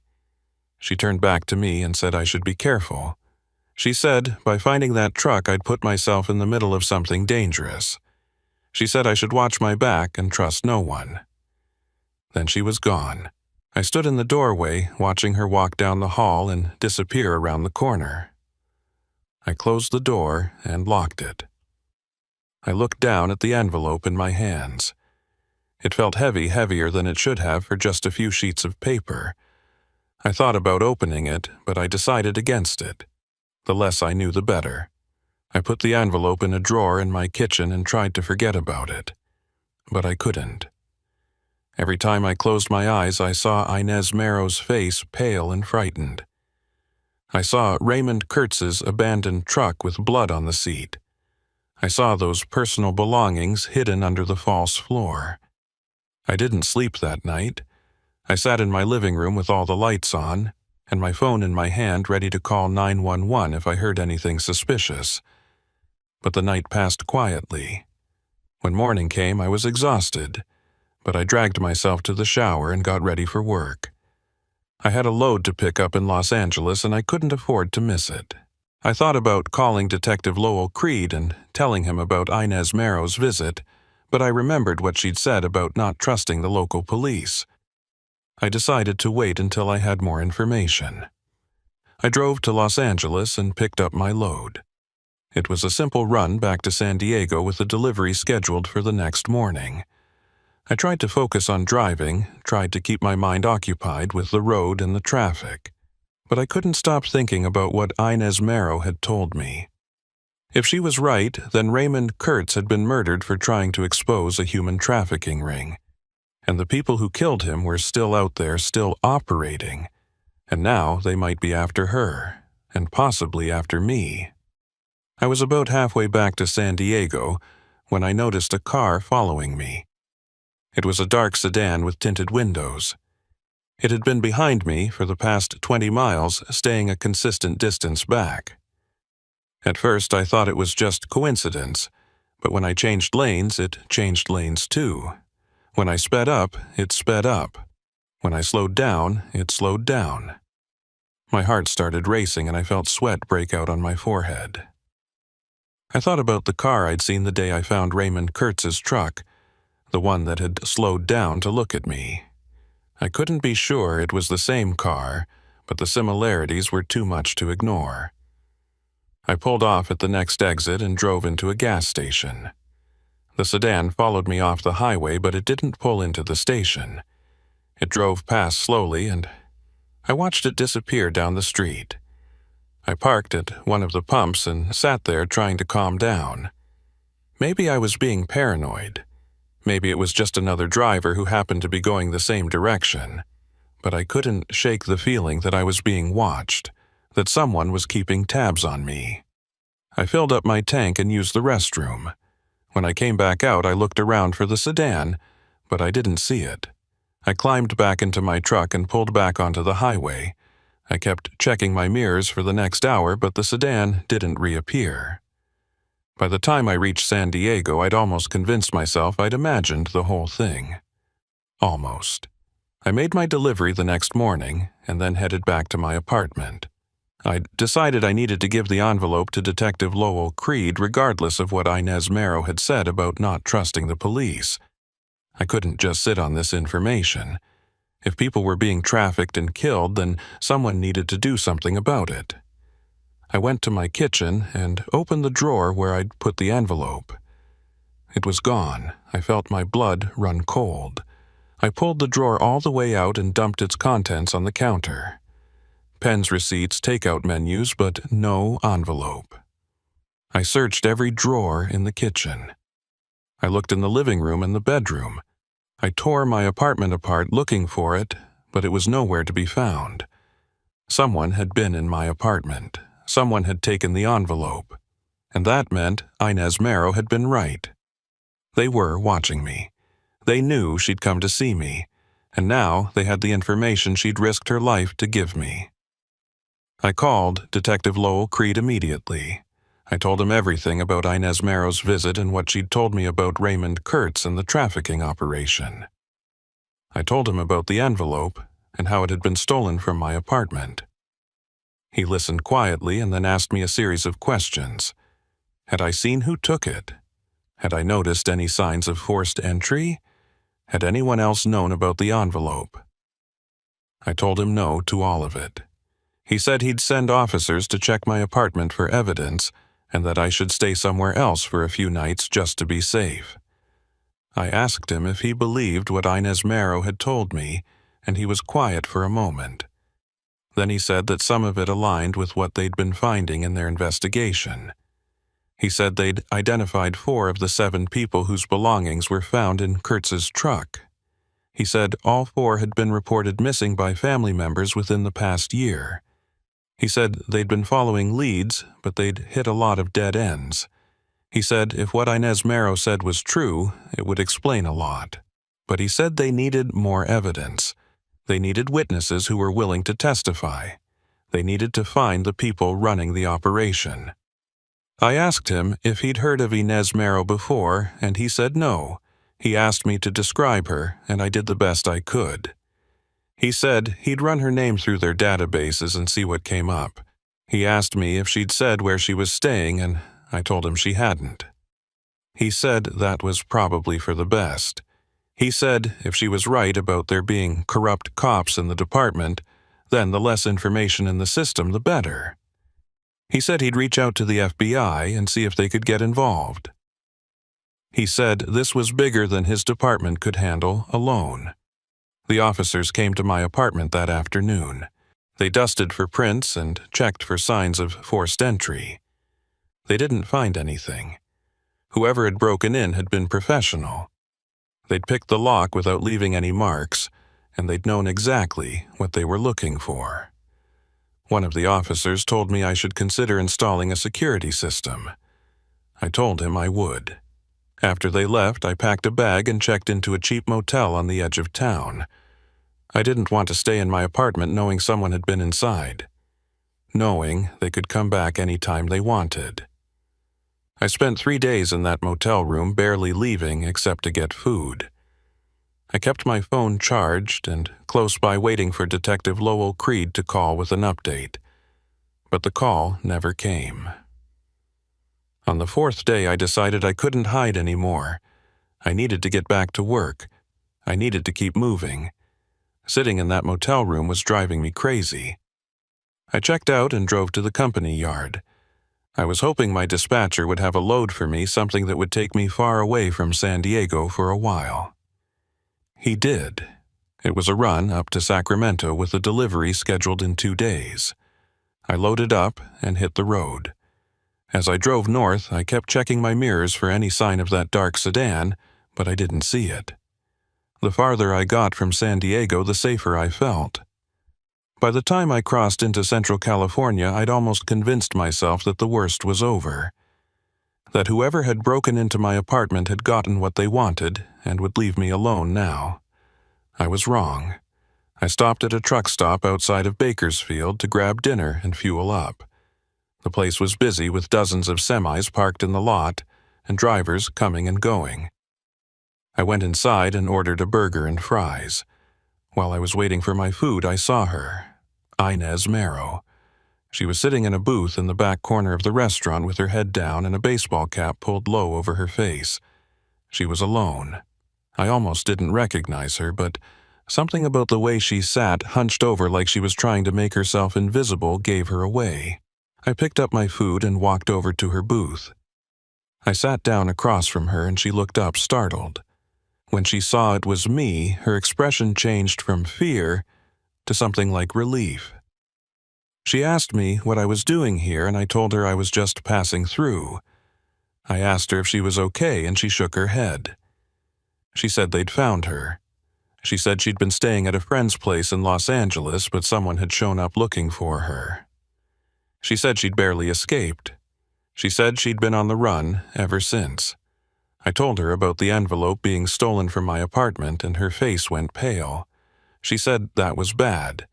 She said the envelope had contained everything she knew: names, dates, locations.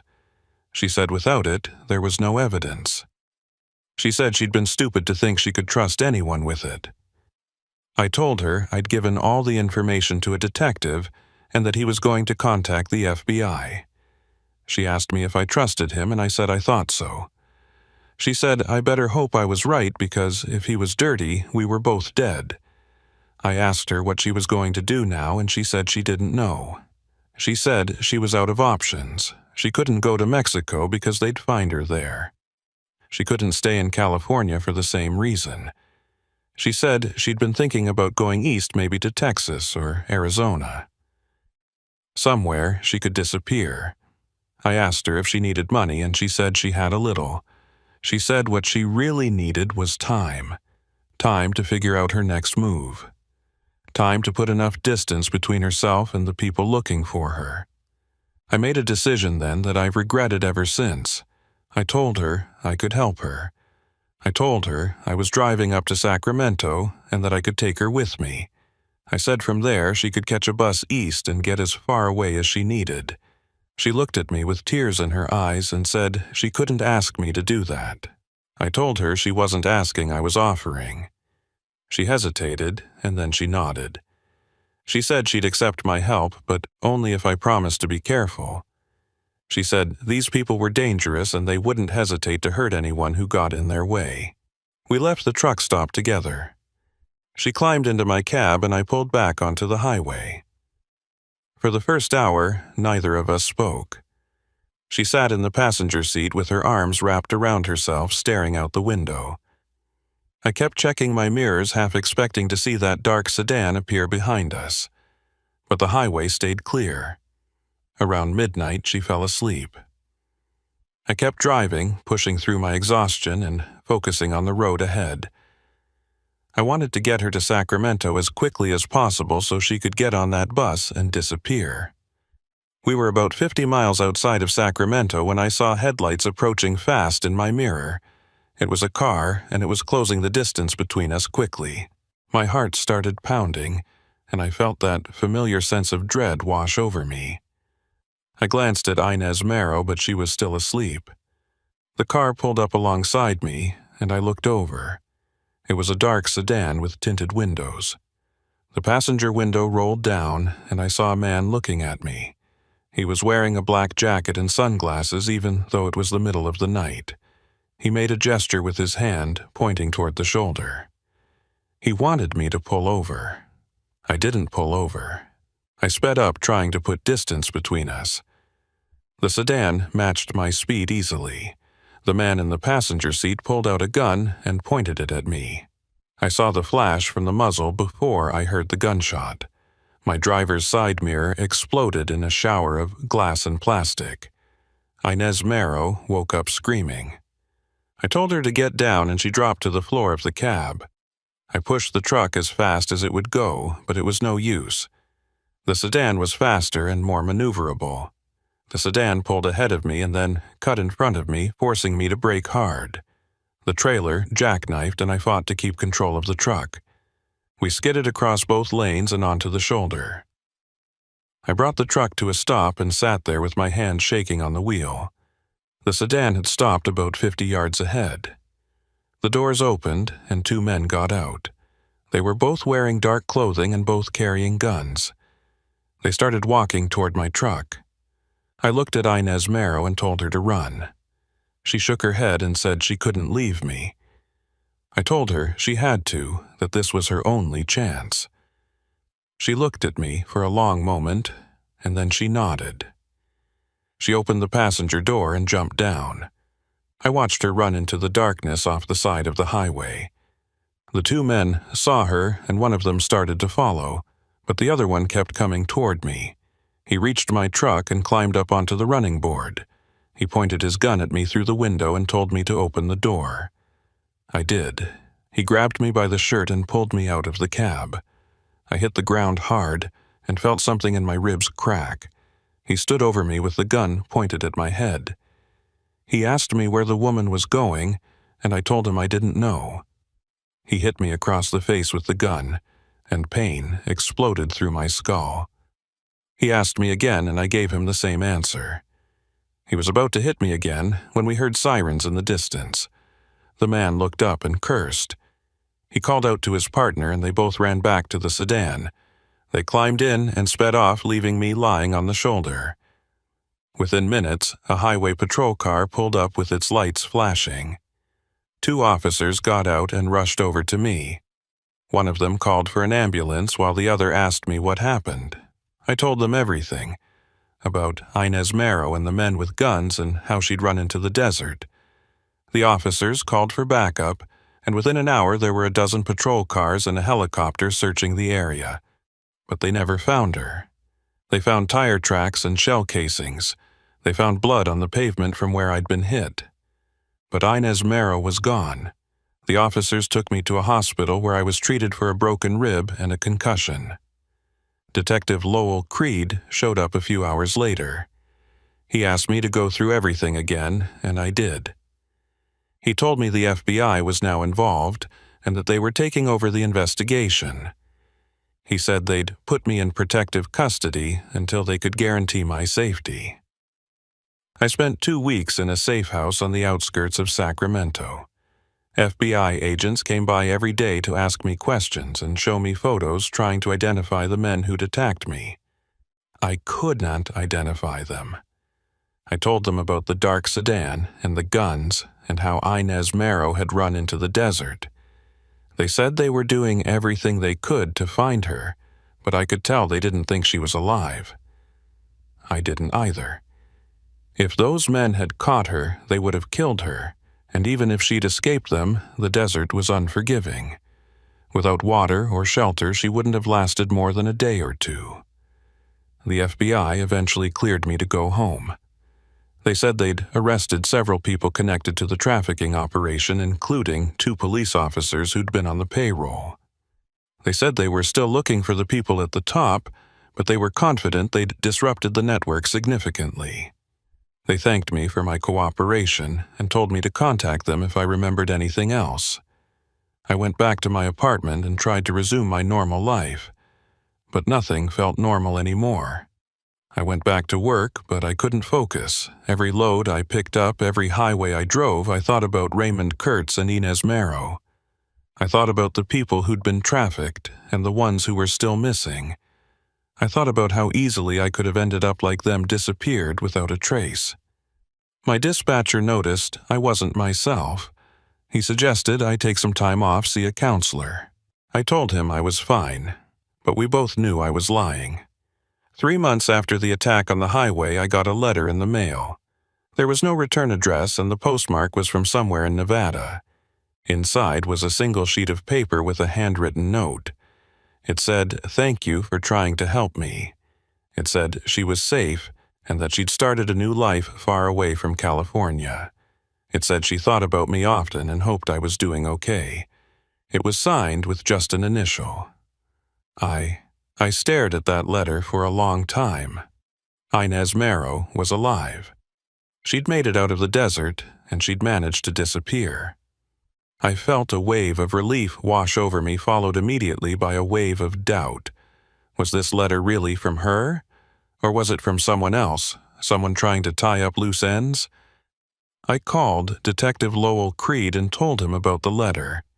He said he'd look into it, but he cautioned me not to get my hopes up. He said people who disappear rarely resurface. He said it was possible the letter was genuine, but it was also possible it was a fake meant to make me stop looking for answers. I asked him if they'd ever found the men who attacked me, and he said no. He said they'd disappeared just like so many others connected to this case. He said the FBI was still investigating, but leads were drying up. He said it was possible we'd never know the full extent of what had happened. I kept that letter in my wallet. I'd take it out sometimes when I was driving and read it. I wanted to believe it was real, that Inez Marrow had survived and built a new life somewhere safe. But a part of me couldn't shake the feeling that it was all a lie, that she was dead and that the letter was just someone's idea of mercy, letting me think she'd made it when really she was buried in the desert alongside Raymond Kurtz and all the others who'd gotten too close to the truth. I still drive trucks. I still run loads up and down the California coast. But I'm different now. I don't stop for abandoned vehicles anymore. I don't pick up hitchhikers. I don't ask questions about the cargo I'm hauling or the people I'm working for. I've learned that some things are better left unknown. That curiosity can get you killed. That the road is full of secrets and most of them should stay buried. Sometimes late at night, when I'm driving through empty stretches of highway, I think about all the trucks I pass and all the drivers behind their wheels. I wonder what they're carrying and what they've seen. I wonder how many of them have stories like mine. How many of them have stumbled onto something they wish they hadn't. How many of them are just trying to survive one more day, one more load, one more mile. The desert is still out there, vast and indifferent. It doesn't care about the people who disappear into it or the secrets they take with them. It just stretches on forever, swallowing everything in silence. I used to find comfort in that emptiness. Now it just makes me uneasy, because I know what's hidden beneath that sand. I know what happens to people who see too much or know too much. I know that the desert keeps its secrets, and it doesn't give them up easily. I never heard from Inez Marrow again after that letter. Detective Lowell Creed retired about a year later. The FBI closed their investigation without ever finding the people at the top of the trafficking ring. Raymond Kurtz's body was never recovered. The 7 people whose belongings were found in his truck were never found either. It was like the whole thing had been erased, swept under the rug, and forgotten. Maybe that's how these things always end, with more questions than answers, with more victims than survivors. I think about quitting sometimes, walking away from trucking and finding something safer, something that doesn't involve long, lonely drives through isolated areas. But I've been doing this for 13 years. It's all I know. And maybe some part of me feels like I owe it to Raymond Kurtz and Inez Marrow and all the others to keep driving. To remember them, even if no one else does. To carry their stories with me down these empty highways. Last week, I was driving through that same stretch of road where I found Raymond Kurtz's abandoned truck. I slowed down as I passed the spot where it had been. There was nothing there now, no evidence that anything had ever happened. Just empty shoulder and desert stretching out in every direction. But I could still see it in my mind. The open door, the blood on the seat, the phone with the dead battery. And I wondered how many other spots along this highway held similar stories. How many other trucks had stopped here? How many other people had disappeared? I pulled back onto the highway and kept driving. The sun was setting, and the sky was turning orange and purple. It should have been beautiful, but all I felt was a deep sense of unease.